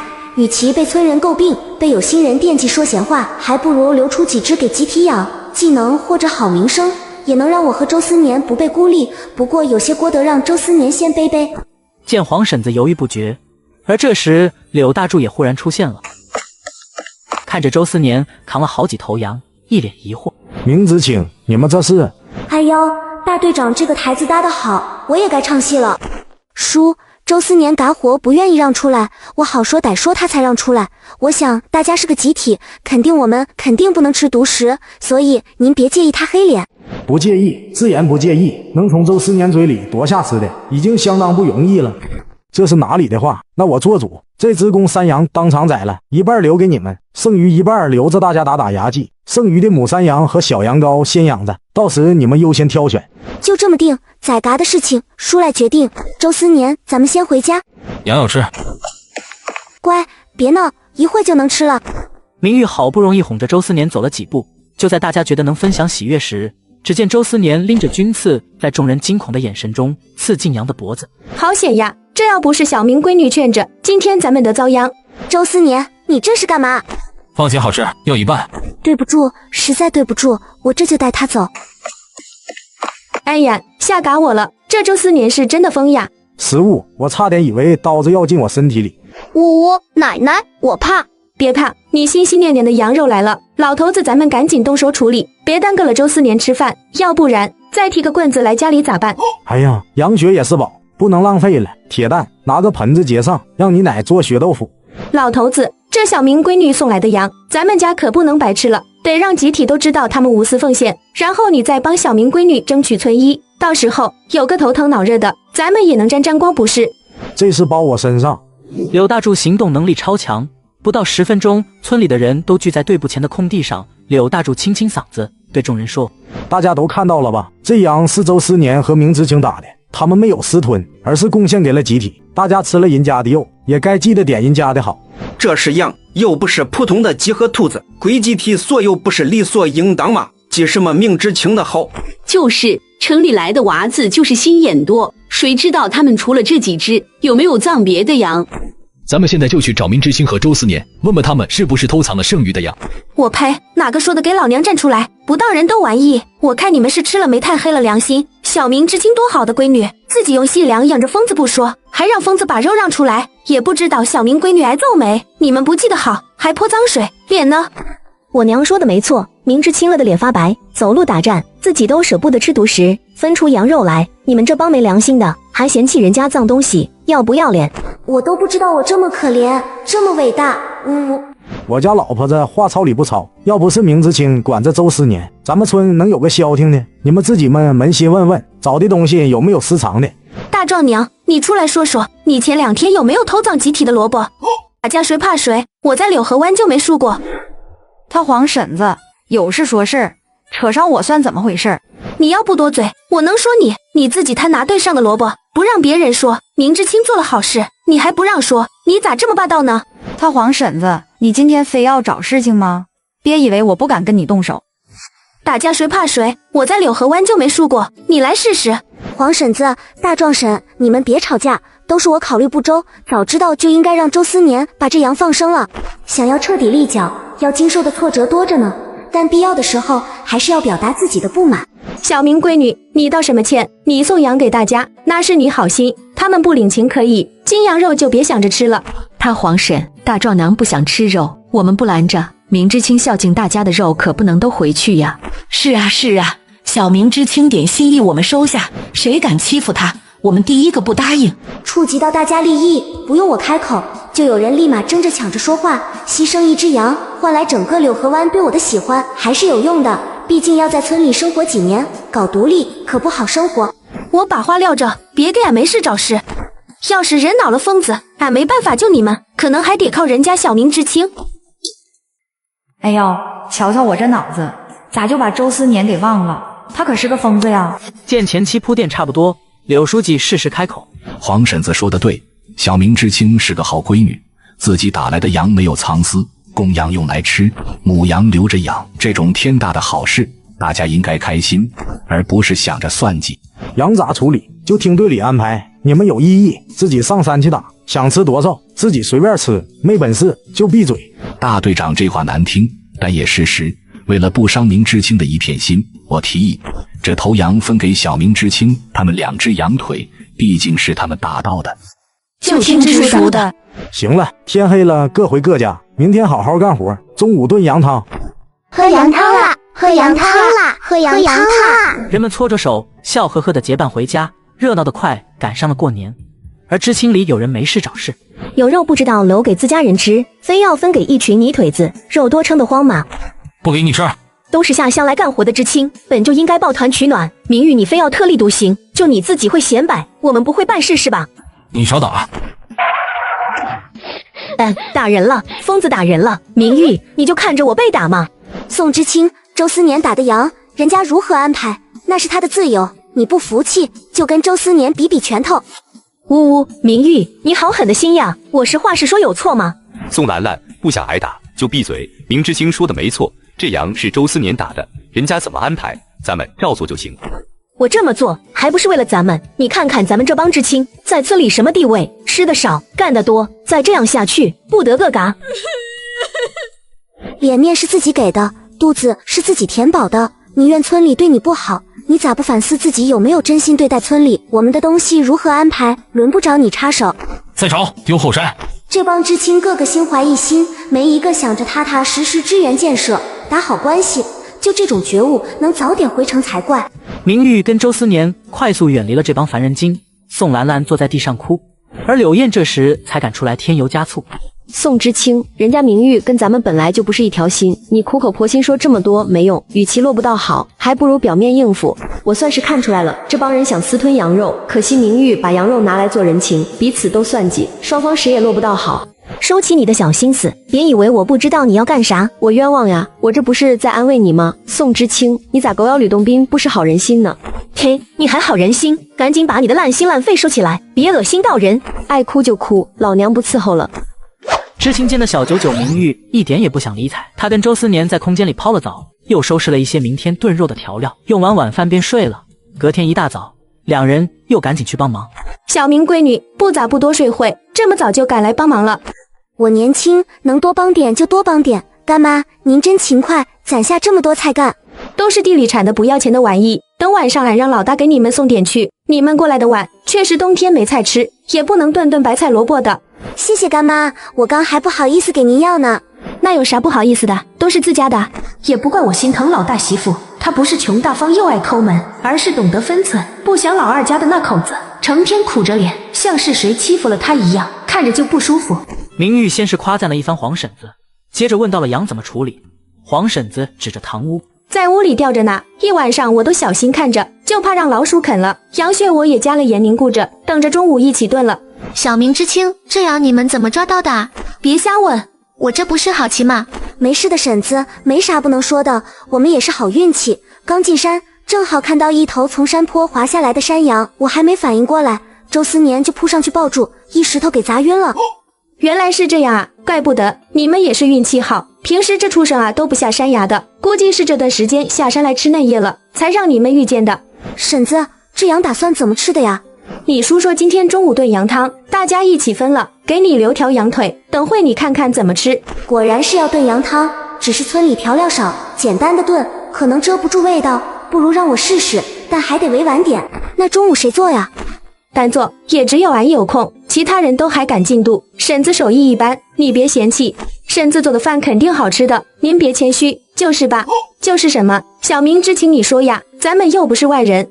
您是知道的，我从京城来，我们那冬天就喜欢喝羊汤，这次过来我还带了不少的调味料，婶子看看能不能用得上。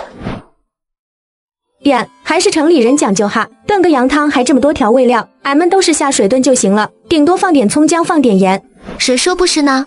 这里还有一些中药材，因为我爸爸是中医，我又是打小体弱的，所以经常会炖这些汤汤水水的，我跟着也学了一些。哎呀，这不巧了嘛，中午小明知青你来煮烧吧。不，目的达成，但还是得客气客气。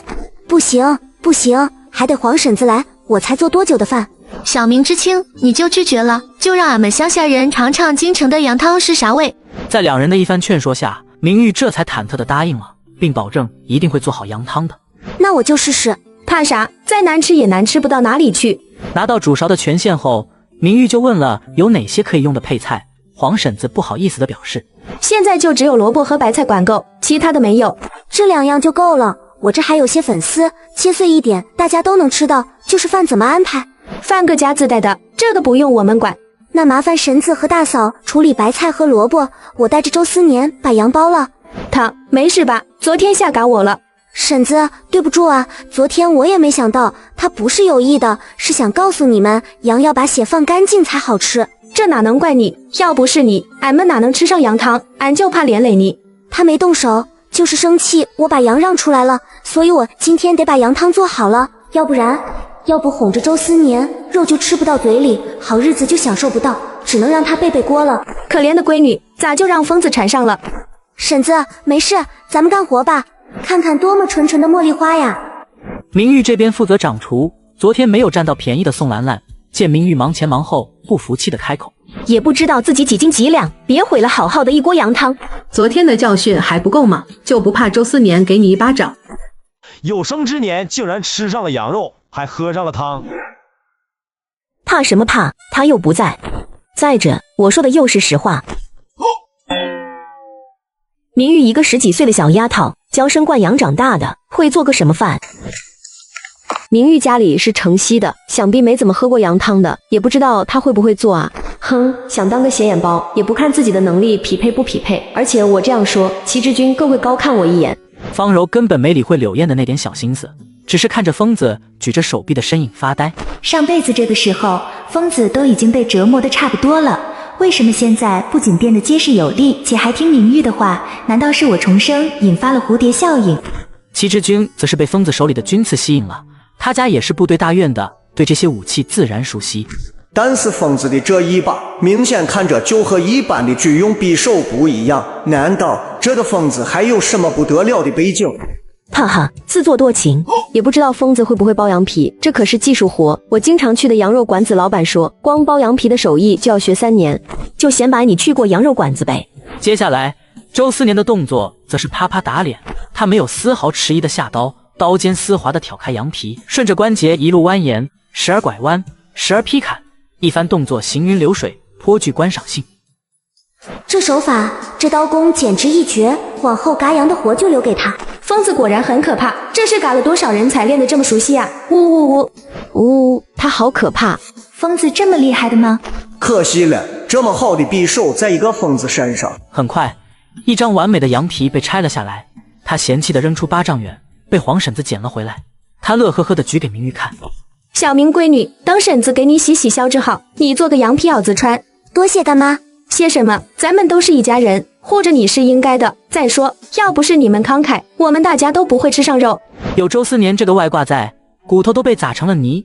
明玉特意做了骨头丸子，黄婶子不耻下问：俺的娘来，俺从来不知道骨头还能吃来。闺女，这是干啥来？干妈，这是做羊骨丸子，这样不是不浪费吗？咱们人多，能一人发一个也是好的。明玉这个城里的娃娃，一点不娇气不说，还有一手的好厨艺。藏藏，真是10里8乡都找不到这样好的姑娘了，只是太小了，要不然我都想让她做我家仨儿媳妇了。大队部厨房里热火朝天，欢声笑语的，小河边的人也全部转移到卖场上。方柔正在切萝卜。就这么简单的一个切萝卜条都能把手切成这样，也不知道是干啥吃的。婶子，谁都有不会做的活，慢慢学不就好了？你骂人做什么？小柔，要不你请假吧？不要，之前病了请了假，别人对我有意见，我再请假，有人就得手指往我眼窝里戳。不愧是城里人，内涵人有一套呀！明明都是城里来的，小明知青又会做饭又会干活，别人说点实话你就掉猫尿，丢不丢人？婶子，我没有得罪过你，你何必处处针对我？你是没得罪我，但你干活太慢，拖了我的后腿，耽搁我喝羊肉汤，我就不能说2句了。婶子，柔柔在家就没干过活，你多担待点。耽搁可以，一会的羊肉汤都给我喝，咋样？你罗婶子见谁都对的模样，气到了齐志军。而柳燕找准机会，又跑来献殷勤。齐大哥，你的肩膀疼不疼啊？要是这有条毛巾，你放在肩膀垫着会好受很多。谢谢你了，柳知青。齐大哥客气了，你刚干活，不要逞强，慢慢来。谢谢关心。不用这么客气的，我就想着多关心你，你干活才不累，不像。算了，不说这些了。这世上没男人了，非要盯着我的对象看。有燕，你真是让我恶心。方知青，你和齐大哥都没表明关系，谁都有追求的机会，你何必把话说得这么难听？恶心，一对不要脸的皮子！哈哈，果然还是城里人会玩。临近中午的时候，阵阵汹涌的香气从大队部内朝外弥漫，整个村头都被霸道的香气笼罩，半个村子的狗都围了过来，趴在大队部外流哈喇子。俺的个娘来，这怕不是要相赶好几个老太太哦。等明玉这么会做饭，三小子肯定没戏了，完全配不上好吗？明玉妹子，你的手艺可比国营饭店的香多了。你叔跟着领导去县里开会，带过国营饭店的菜，原本以为已经是顶天的了，没想到跟小明闺女做的一比，那还是差得很远。婶子，你们太夸张了，马上就好了，只等着大家下工过来了。婶子，这个给你，等会你看着给大家放，谁吃辣的给谁，我就不往大锅放了，避免孩子们不能喝汤了。还是你心细，交给婶子吧，婶子给你拌得明明白白的。这个大嫂给大家分吧，我搬了一大盆子，应该够，这个吃了解腻。行，这个俺来，敢来。小明闺女，你这手艺绝了，俺在大河边都闻到香味了。大队长叔、书记叔，汤好了，开始分了。好，我叫人来舀。不给骂名誉的人吃肉喝汤。乖，这样做不利于团结。让步，只给一口。叔，我劝不住呀。谁要不服气，问问周思年的拳头。看来大柱叔也不喜欢闹事的，也好，就让周思年出头，谁要敢不服，揍他。羊肉汤彻底熬好，周思年负责监督分发羊肉和汤。柳大柱忍不住来了个饭前发言：嗨，俺说2句，羊肉是周思年和小明知青给的，羊汤是小明知青做的，所以第1份打给小明知青和周思年，大家没有问题吧？没有。木有，大队长你快点吧。94磨蹭过几打啊！不需要开口，周思年直接给自己动手咬。柳大柱怕他手抖，主动帮忙，谁知反而帮了倒忙。周思年眼神凶狠，要走人。笨打！乖，这可是咱们的书，不能动手，我给你咬。要买不给讨厌的留。好。哎呦，险些挨了一军刺，好险。周思年这才满意，端着茶缸子往黄婶子那里去了。他只是看了黄婶子一眼，黄婶子立刻挖出一大勺子的羊油辣子放到他的茶缸里。聪明，还有点小高兴，怎么回事？周思年，萝卜满上不？臭。好，不咬。周思年这边的饭满上，柳大柱很是松了口气，接过明玉的茶缸子就要往下舀，明玉赶紧阻止。大队长叔，您给我多舀点汤，我爱喝汤。这孩子实诚啊，是看我给周思年多舀了菜，在这找补呢。周思年站在锅边，一边吃一边盯着柳大柱舀羊肉和汤。第三个吃上的是柳三爷。我这是占了你们两个的光，有生之年竟然吃上了羊肉，还喝上了汤。哭得难看，别哭。好，不哭，但我忍不住。拿来，给狗吃。不给，我走。柳三爷真怕好不容易得来的羊肉汤进了狗肚子，赶紧撒丫子跑。接下来分肉和汤丝毫没问题，但到了大壮婶子这边，周思年直接开口骂明玉只给一口。凭什么？谁不服，我寄萝卜刀。队长，你管不管？我不敢，我怕周思年把我给记了刀。你们明里暗里欺负小明知青的，小明知青不计较，但周思年护犊子，他本来一口都不给你们，是小明知青说服才让你们尝尝。周思年嫌弃柳大柱啰嗦，拿着萝卜刀点了几个欺负明玉的人，冷着脸说：求明玉没用，问我的刀。哈哈，周思年真够霸气的，省了我费口舌。你们可有异议？不敢，喝一口也行。都怪我这张破嘴，咋就把不住门呢？这下好了，肉都吃不上，我苦呀。至于知青点那几个人，连个屁都不敢放，只能在心里把两人骂个半嘎。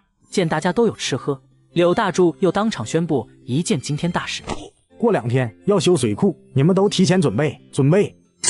原本只是简单的修水渠，却不想一下子竟然炸出了无数妖魔。接上集。过2天要修水库，你们都提前准备。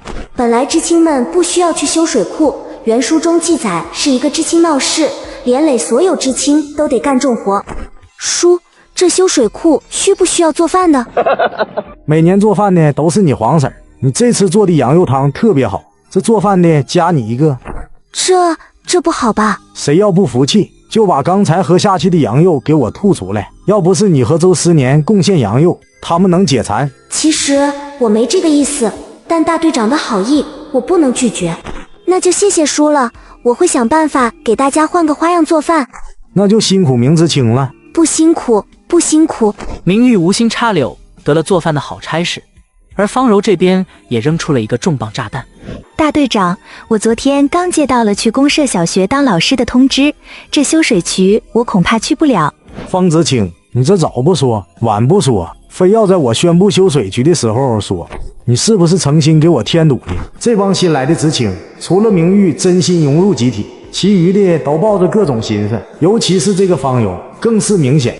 大队长，我没这个意思，这是从我来咱们村前我就已经让人再办了，只是恰好消息昨天到而已。要是队长不满，我给点钱，咋样？我就差你那点钱。大队长，我现在说什么都是错的，您要不满意，那我就不去公社小学了。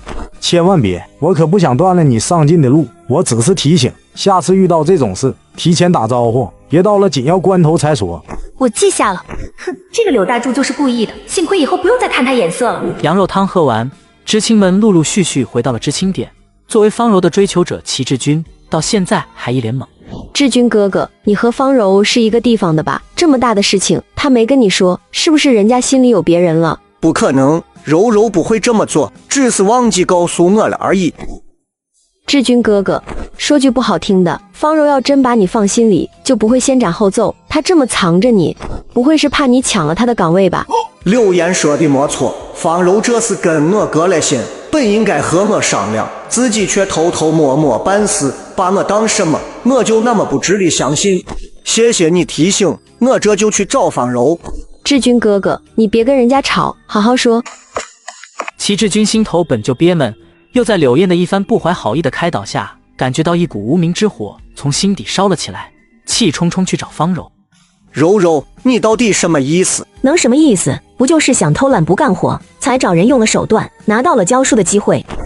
宋兰兰，你要不服气，我报警，咱们去公安同志面前说说。你自己没本事，给别人泼脏水算什么本事？你在污我名声，我会扒了你的老底，让你没脸活下去。你是不是想不明白的话，可以来找我啊。众知青弄不懂方柔和宋兰兰的事情，只关心他们能不能跟方柔一般去教书。侯伟舔着脸笑问：咱们这一帮知青里，还是方知青厉害，不知道能不能帮我们问问有没有多余的岗位？我们的文化水平也不低的。方柔呀，大家是一个集体，你这边要是有渠道，也跟我分享一下，总不能让我们的才华一直被埋没吧？关系越用越薄，我想队长比我更懂。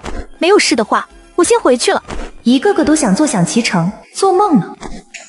方柔不上当，丢下一句让方阳明脸红的话，直接回到了屋里。齐志军的问题没有得到回答，匆匆跟去。小柔，你去公社小学的事情为什么不告诉我？难道真的和柳岩说的一样，是怕我抢了你的名额吗？当真是好笑，他凭什么这么问我？你有时间吗？时时刻刻和柳岩在一起，我想和你私下说句话都难。这样的事情没确定前，我能广而告之，随便说吗？都怪柳岩无时无刻不跟着我，这才耽误了你告诉我这个消息。不过小柔你去了也好，修水库太苦了，我也不希望你去。怪柳燕黏着你，那也是你没有拒绝，享受着柳燕的吹捧罢了，一对脸皮厚的狗皮子。志军哥哥不怪我就好，你去修水库也要注意安全。你要去公社教书，没自行车肯定不方便，我的自行车借你。多谢志军哥哥。方柔自然欣喜应下，又叫了几声志军哥哥，把齐志军乐得找不到北，送走大憨狗齐志军。方柔被一道低低的女声喊住：你怎么知道的？我怎么知道的不重要，你只要知道惹不起我，乖乖的不要给我惹事就行了，否则呵呵。这个方柔太邪性了，我的事他怎么知道？还是别招惹他了，省得我所有的老底都被扒了。黄婶子被明玉的羊肉汤俘获了，带着自家的菜干，让孙子铁蛋带路，第一次来到知青点后面的小院子。干妈，你这是做什么？上次都给我们送了不少东西，铁蛋这是咋办了？吃羊肉的时候胆子很大呀。不用管他，自小就是猫耳恶屎的性格，俺都怀疑是生了个闺女。铁蛋文静，肯定让干妈省了不少心呢。进去吧，外面太冷了。走走走，上不得台面的东西，再把老囊办出个好歹，你们一个个等着吃席呢。进屋后，更是被小明知青整洁的屋子和干净的墙壁惊艳到。我们这边都烧炕，墙壁都是黑乎乎的，明知青的屋子真干净。干妈，快上炕啊！铁蛋过来，阿姨给你拿好吃的。哎呀，俺的娘来，给俺们口热水喝就行了，哪里用得着这么金贵的东西？小哪里就这么金贵了？不都是给人喝的玩意？干妈好不容易来我这一趟，又给我带了这么多菜，给你喝碗麦乳精就金贵了？婶子未免太看不起我。麦乳精，这可是生病都喝不上的好玩意啊！谢谢姨姨。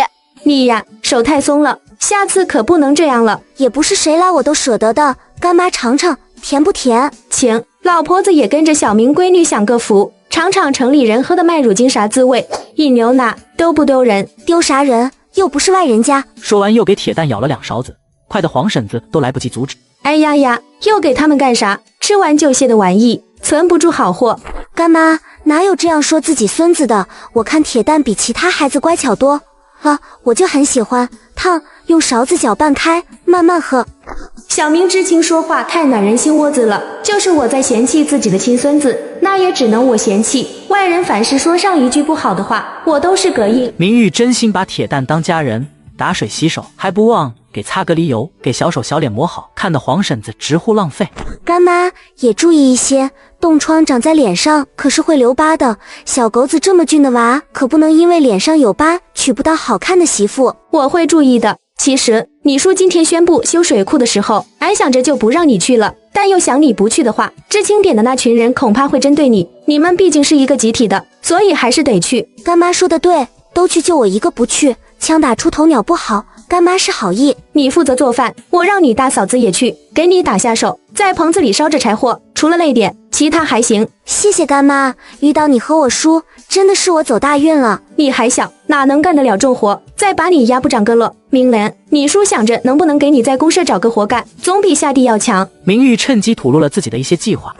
太谢谢我叔了，干妈，我倒是会些医术，跟着我爸爸学了几年，普通生病啥的都能看，当个赤脚医生没问题。你要是有啥不舒服的，随时来找我，我这边有药也有针，比去公社方便多了。你这闺女咋这么能，啥都会？我自小体弱多病，是个药罐子，吃的药多了，自然也知道的方子多，加上我爸爸就是医生，耳濡目染的也学了不少。那感情好，咱们村正好缺个大夫，你来当咱们柳家湾大夫，就在咱们村待着，给你满工分，也不用担心你在公社让人欺负了。干妈你真好。黄婶子忍不住摸摸明代滑嫩嫩的小脸，豆腐似的又白又嫩，一双猫眼睛能把人看化了，内心也更加确定他家老三不配啊。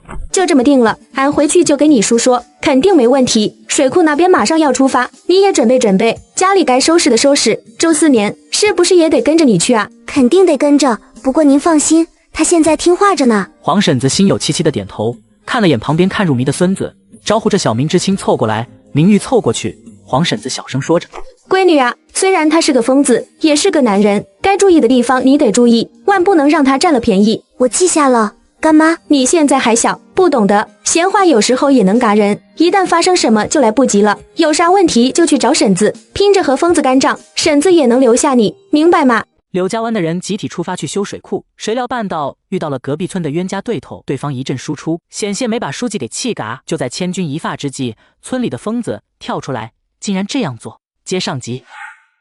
干妈，您放心，我小心着，而且我再给他治病了，看看能不能治好。小明闺女，你的医术比婶子想的还要好啊！你不知道当初周4年去公社看过，都说没用。干妈，你别这样夸我，我容易骄傲。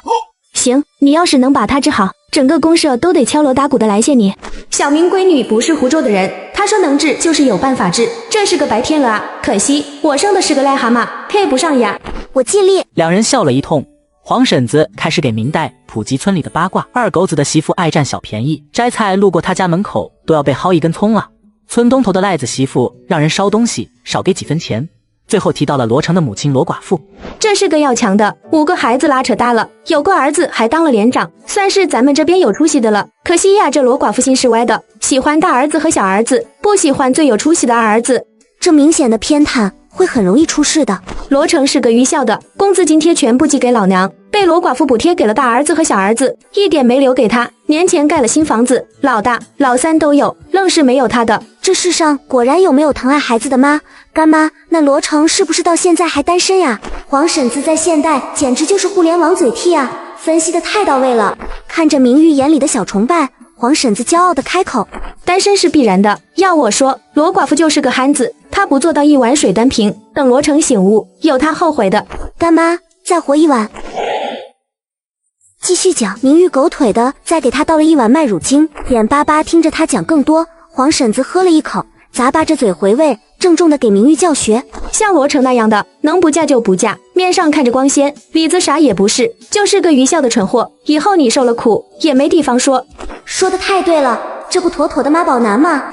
也不要选择重男轻女的家庭，像我二儿媳妇家的那种，娶来当媳妇可以，嫁进去不行，生个孩子都能把你折磨嘎。黄二嫂家庭这么复杂吗？怪不得次次见不到她呢。不要只看男人自身情况，也要看看他父母老子。要是他爹或者家里的长辈打媳妇，这样的人家就要慎重考虑，可能这个男的也会打媳妇啊。对对对，黄婶子传授了不少挑选婆家的经验，明玉拿出小本本记下，满足了黄婶子一回有闺女的瘾，很是满足。以后俺慢慢教你，有啥问题咱们娘俩参考着来，不要头脑发晕就行了。我都记下了。黄婶子很是满意，转而讲起前院方柔不去修水库的具体内幕。知青里什么袁柔还是方柔的，你叔说人家本身大着呢，市里直接下的命令，让去公社小学教书。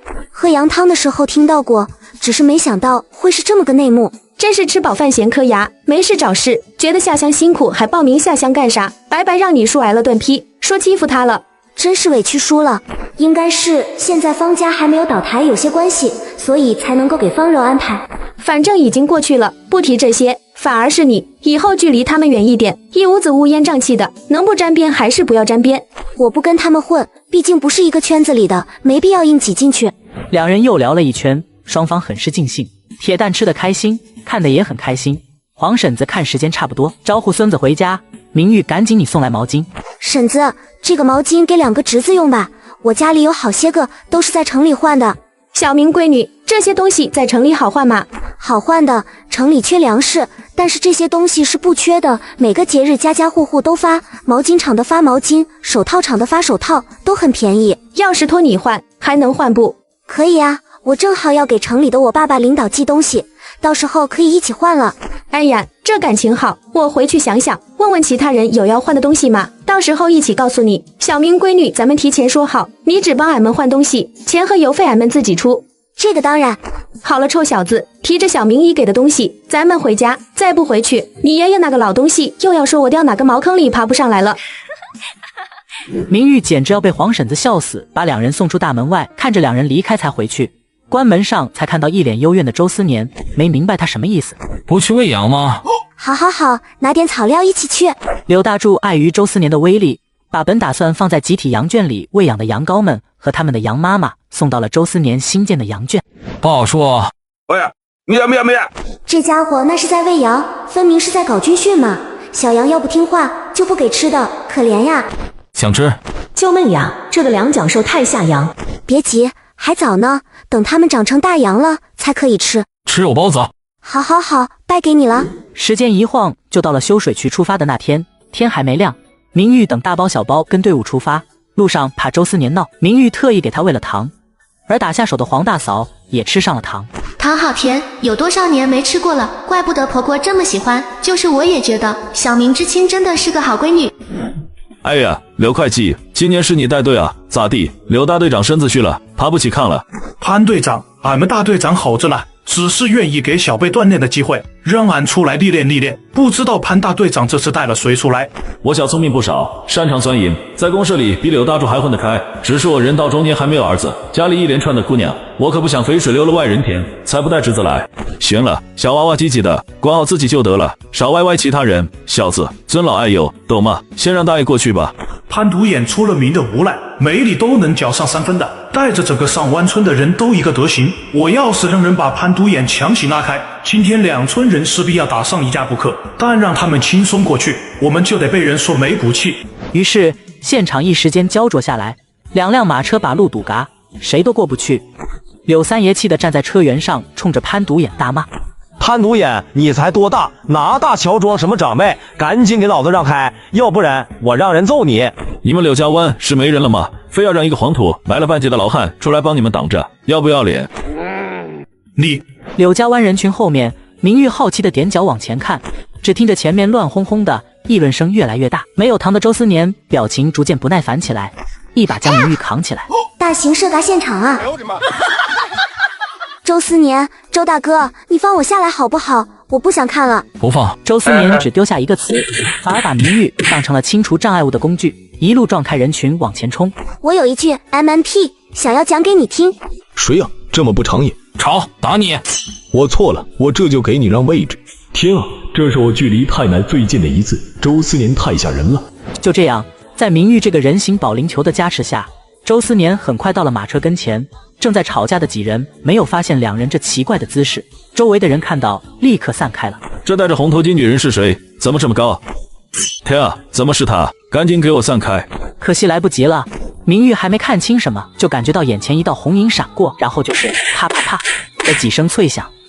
你别说，还挺有节奏感。周思年，别发火，给你糖吃。松子糖，喂我。见潘独眼坐在原地不敢动弹，柳国强低声吩咐了一下：三爷，赶紧打马离开，要不然被赖上咋办？柳三爷驾着马车先走了。疯子欢乐多，这个柳家湾就拥有一个能吓退千军万马的疯子，但有他在，谁都不敢笑，唯独他例外。接上集。周思年就是咱们柳家湾的守护神，以后的好吃好喝的供着，是这么个道理。顺道对明知情也争取点好处。柳家湾的队伍再次动了起来，明玉和周思年依旧走在最后，但眨眼功夫就消失在视线中。而上河湾的潘匣子捂着脸：我的门呀，就剩3个了。今天我的脸撞上周疯子的手，现在就剩1个了，命苦呀！太凶了！不是凶，而是疯。队长需要为你报仇啊！报仇？你去啊？不敢，我不敢，太吓人了。看你那老鼠胆子，以后别做马后炮，收拾东西继续赶路。我这不是为了你吗？我忒，别以为你的老鼠眼睛一转，我不知道你打什么主意。麻溜点。哼，自己装大尾巴狼，被人打了脸，不吭声就会拿我撒气，活该没牙。话说明玉这边，直到他们到了修水库的地方，都没有看到上湾村人的身影。何言，小门吓嘎我了！你说你这个嘎丫头咋这么胆大？你就不怕疯？他给你一巴掌，现在都直接叫小明了是吗？嫂子，我这不是没事吗？我也给他看了一段时间的病了，对他的情况基本了解，知道怎么样不会刺激他。那他不会打俺吧？只要不抢他吃的，我给你保证，他一定不打你。不，俺不敢。那咱们赶紧收拾做饭，省得他们一会饿了没吃的埋怨咱们。做饭前得搭草棚子、起灶台。小明呀，你带着周思年砍几棵树去。行。即使赶了半夜的路，走得精疲力尽，柳家湾的人也被第一时间编入了干活的队伍。尤其是新知青们，一上来就被安排抬土，简直想要去嘎。我这样一个京城4家的公子哥，为什么要和一群泥腿子一起挑土？本想在方柔面前表现，可他不在，我表现什么？有偷懒的知青不少，刘燕便是其中一个。他半嘎不活的挑着2个半筐的土，脚下一个不稳，竟然直接摔进了土坑。柳燕，你这个怂货，再给老娘嚎丧试试，老娘现场埋了你！不哭就不哭，你骂什么？我要不骂你，你这浑身痒的人能老实，别想着有人帮你，你想让帮的人比你好不到哪里去。风成天想着让男人帮，这是得多少年没见过男人了。齐志军是什么人？那就是个滑不留手的泥鳅。宋婉婉，你哪只眼睛看见我需要人帮了？要是不想让帮，赶紧给老娘跑起来！再磨蹭，我一铁锹打断你的腿！你怎么这么凶？再说铁锹伺候。新知青这边一片混乱，明玉这边进行的井然有序。有周思年这个外挂，每人拖着好几颗轻松回来。这也太能干了！何止能干，一人能顶8个人，就是不能饿着，一旦饿着就要发疯。娄会计，你怎么看？不管是站着看还是坐着看，我都不敢看，赶紧收拾做饭，别饿着他。谁能懂我的苦？我也被周思年扇过嘴巴子，虽然是被牵连的，但是也一样的疼啊。黄大嫂见柳国强毫无骨气，摇头时又去干别的。明玉和周思年配合默契，很快就把做饭的地方搭好。只是做饭时遇到了麻烦。这怎么吃？我不想成为活鸭子。嫂子，等会你啥都不用干，把今天中午要吃的饭捡出来行吗？对，我来捡石头，大家来干活。要是不把饭做好了，他们能掀翻铁锅。这边的桌子给你用，我顺便看看有没有备的活干。周思年，再加1块木材，然后跟我去洗菜。好。周思年乖乖加柴，又帮忙洗东西，整个过程很配合，直到明玉做好早饭。周思年，不用加柴了呀，嫂子，你找2人帮忙，调着姜茶给外面排队的人1人舀上1碗，先去寒，饭我马上盛出来。爹，当家的三弟，你们来帮忙抬饭去坝上。来了。嫂子，喝完姜茶后记得吃早饭。知道了。明玉拿着大铲子站在前面，周思年捏着栗子在后面跟着。现场的人老老实实过来领饭，没有一个人敢质疑小明知青给的多或者少的。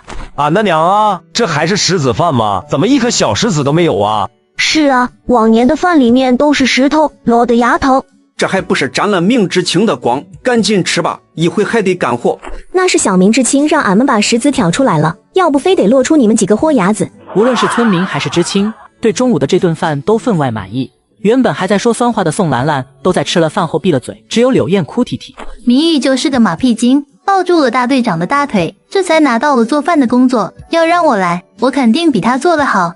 你要嘎鬼投身的，几百年没见过饭，吃的到处都是。你不也一样？再说吃不饱，干不动活，你又得骂我坏坯子。给我等着，等找到机会，我定让你好看。知青之间的小猫腻明玉并不清楚，他招呼着黄大嫂和柳家2兄弟来盛饭，锅里他给留了足够几人分的饭菜。好了妹子，你们也去吃饭，吃完就歇着，剩下的俺来刷锅刷碗。那就麻烦大嫂了。黄黄，下次有这样的好事，还请你多多麻烦我，我最喜欢了。大嫂真是幽默，要是不愁吃不饱肚子，谁喜欢这种幽默？小门，你真是好姑娘，你的好我都记心里。大嫂，赶快别这么说。再说，我得让周思年赶紧挖个地缝，我立马钻进去，再也不出来。挖，这叫客气，懂不懂？给你挖2个，一个钻你，一个埋我吗？吃饭都堵不上你的嘴。我的乖乖，真是一物降一物，就我公公都没明玉这种待遇，要是他敢反驳一句，周思年能把牙给打掉。明玉饭后专门给周思年熬了药，为了让对方顺利喝下去，跟哄小孩似的。药里我放了甘草，真的不苦了。不喝，哭。你喝了，我给你2块松子糖。说话算话。当然。于是在2块松子糖的诱哄下，周思年把药一饮而尽，喝完后才后知后觉的咂巴嘴，冲着他伸出空碗。再来1碗。你当是中奖了，还再来1碗。没了，明天晚上喝。喂糖。好好好。临时搭建的草棚里，明玉哄着周思年吃药，而只隔着一个草棚的水渠上，柳燕正跟在齐志军身后。志军哥哥，你别这么快，我来的时候又多带了2条毛巾，你成天挑土，肩膀肯定被磨坏了吧？我自己有，你别跟我走的这么近，我跟你没什么关系，咱们保持简单的知情关系就好。志军哥，昨天你还收了我的毛巾，今天是怎么了？难道是有人说了我的坏话吗？肯定是方柔自己去公社躲清闲，竟然还不忘叮嘱齐志军防着我，凭什么？跟柔柔没关系。我就知道是有人在抹黑我，我是真心心疼你，见不得你受半点伤。方柔呢，自己去公社躲清闲，还不忘挑拨咱们的关系。柔柔可没你那样的小心思，别想诋毁柔柔。齐志军丢下这话，转身毫不犹豫离开。柳燕在身后疯狂追。志军哥哥，你听我狡辩。哦，不对，是解释。哄着周思年喝了药，明玉带着他上山去找野蒜头，谁知不巧就被老鼠挖的洞绊倒。呸呸呸！哎呦，差点摔打我了！哪个缺德的在这挖这么多洞？老鼠吃。周思年，你刚吃了1大缸子早饭，又喝了药，我临时给你加了2个鸡腿，3个烤红薯，4个鸡蛋，你还没饱呀？烤。我强都不服，就服你。等我数数有几个老鼠洞，1个、2个、3个、4个，哈哈哈，数不完，根本数不完。你也疯了，明玉，你吃药。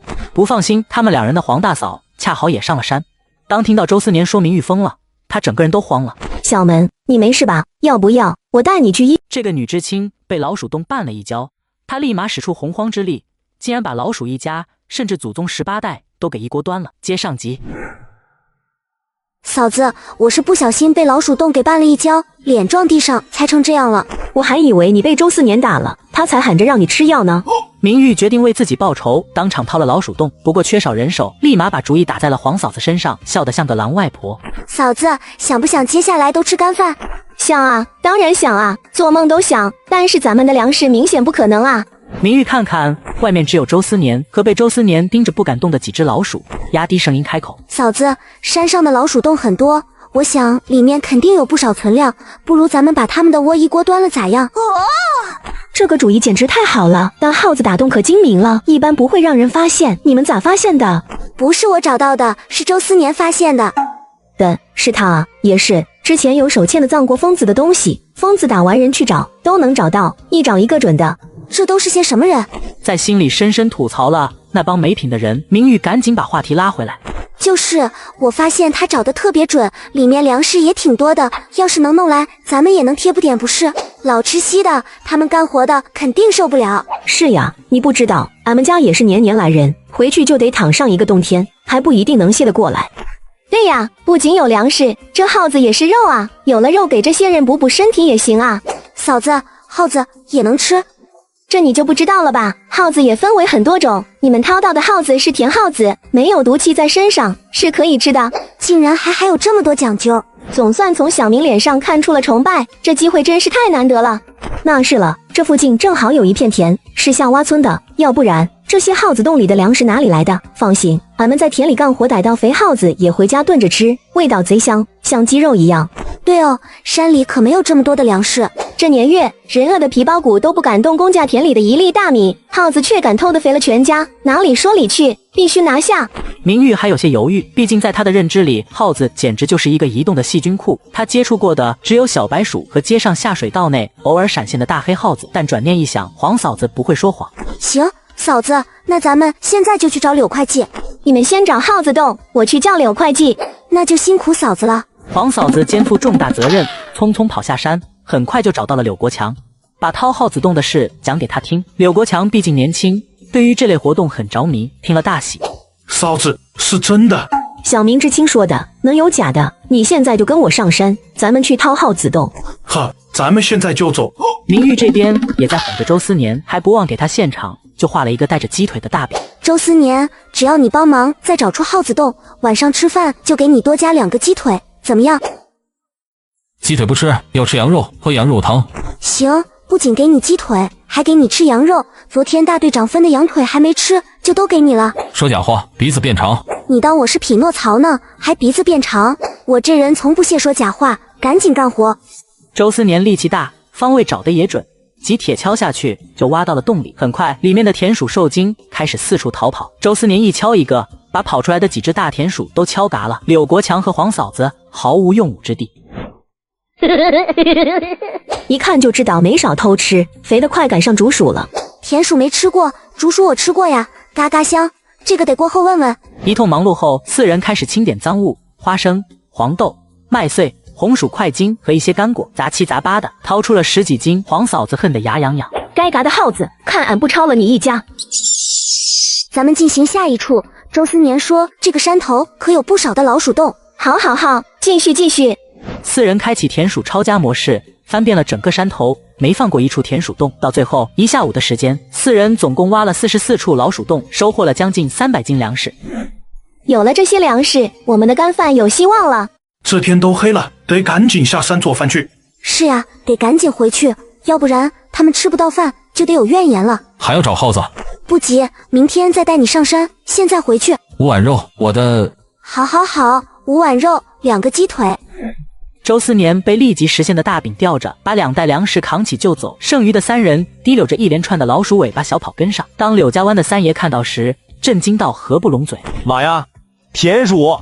又大又肥的田鼠，一人提着就得有20-30只，3人得是多少啊？发了！咱们今晚是不是又肉吃了？看样子今晚的肉管够呀！咱们大队长真是英明，把小明知青带回柳家湾，咱们才有这么好的日子呀！谁说不是呢？三爷，你赶紧把马给喂饱了，咱们早点干完活去吃肉。好，我这就给马找点草料去。回到窝棚区的明玉4人也很兴奋，掏来的粮食先不管，放着等着挑拣。田鼠可以处理一下，今天做了给大家补补。嫂子，这个咱们怎么吃？炒着吃，这玩意要爆炒，要不然有一股子土腥气。那嫂子来处理，这个我不会。这个俺来，你们小孩家的不会剥。这田鼠皮啊，比一般的老鼠皮要薄，不容易扒皮。咱们人多，要不全部做了吧？行，您去处理，我找些老姜和蒜瓣，辣椒我好像也带了些。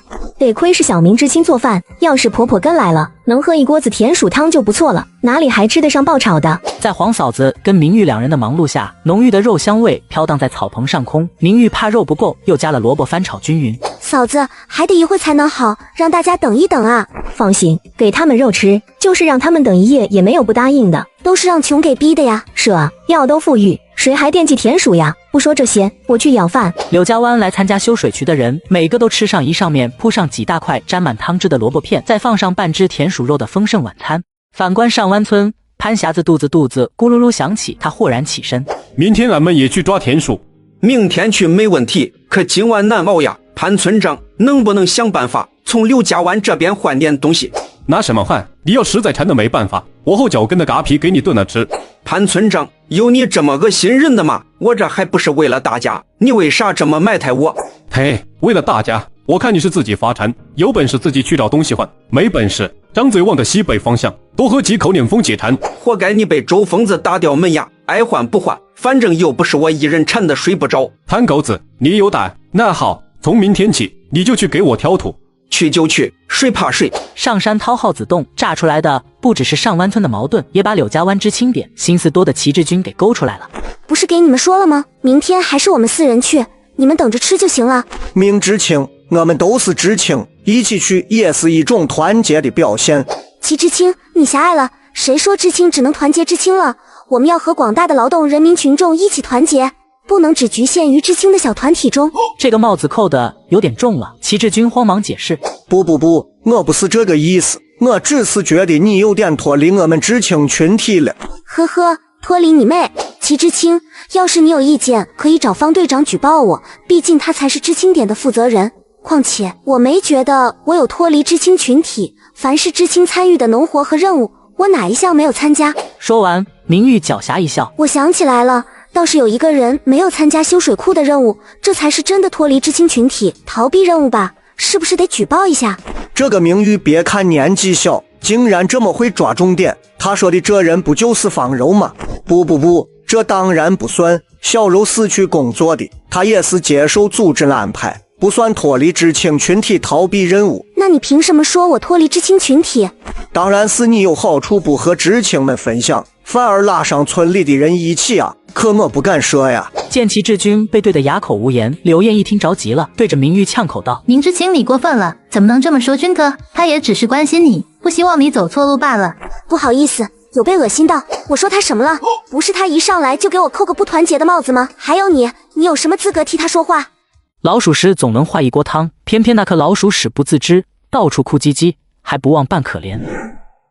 我说他什么了？不是他一上来就给我扣个不团结的帽子吗？还有你有什么资格替他说话？大家都是知青，我替志军哥说句话怎么了？明玉，你别这么自私。你好无私呀，无私到两人去钻小树林子了。柳燕一听，在黑暗中红了脸，不好意思的开口：“不是，我们还没有。”话尾的空白引人遐思，明玉配合的笑出声：“我明白。”齐志军则是像是被踩了尾巴的猫：“你不要胡说，我和柳知青清清白白的，什么事情都没有，我怎么可能会喜欢他？我们没有谈对象，明知青你误会了。”他急了。志军哥，你太过分了。齐志军也意识到自己反应过激了，狠狠咽了下口水，哑着嗓子对明玉再次强调：“明知青，我和他没有谈恋爱，只是纯洁的革命友谊。”行，知道了，你们清清白白的，啥关系都没有。现在你可以走了吧，我要睡觉了。行嘞，我明明只是希望能一起去抓些田鼠，打下牙祭，没想到被人误会和柳燕在谈恋爱。我明明要娶的是小柔，柳燕上蹿下跳做什么？烦人！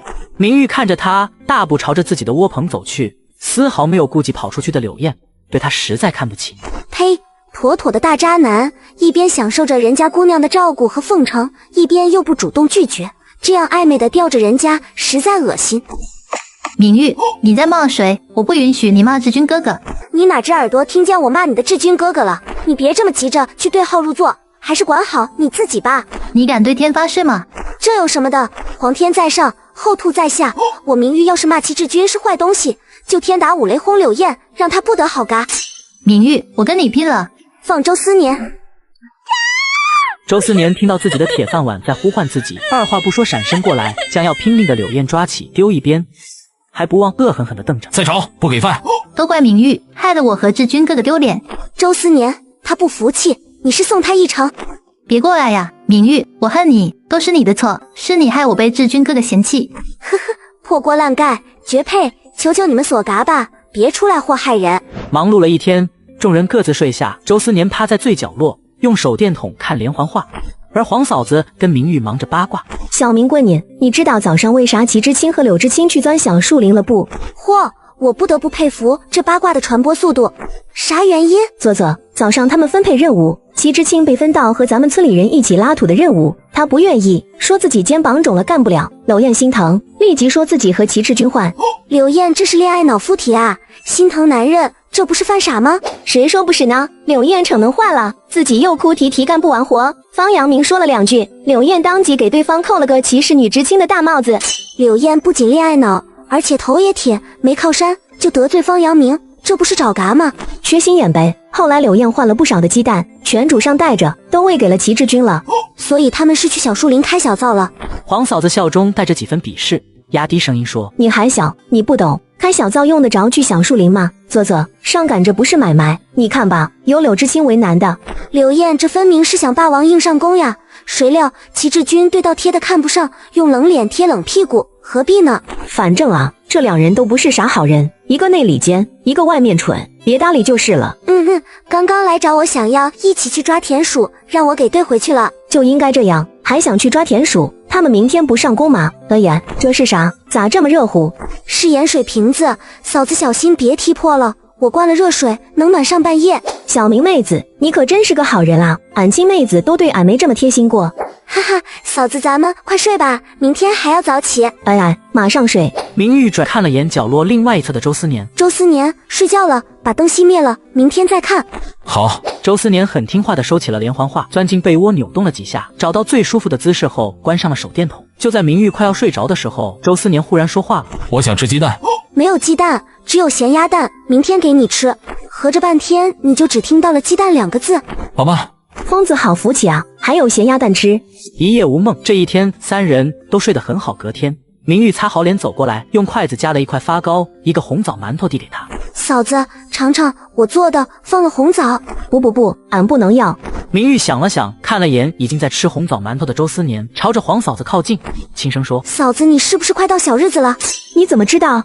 中医讲究望闻问切，自然是看出来的。你是不是来了前几天都很疼？是啊，来了就不得劲，啥都干不了。嫂子，这里我放了红糖，对你有好处。等回去我给你找点药喝上几次就好了。小毛病，但是不调理老了会严重。黄嫂子有被吓到，乖乖接过了馒头和发糕。明玉又吩咐：趁热吃，这段时间也不要去河边洗菜了。我和周思年去，那个盐水瓶你早晚都灌上热水，拿毛巾包着，捂着肚子会舒服点的。小明知青真的是神医，不把脉都知道我啥毛病，只是他这么小，还没来过月是吧？周思年看了看新生的太阳，又看了看明玉的背篓，有咸鸭蛋激励着周思年干活激情满满，一把抱起明玉，飞快跑走。天啊，这周疯子着实吓人，咱们也小跑着去。小明知青给周疯子打鸡血了，不是鸡血，而是咸鸭蛋。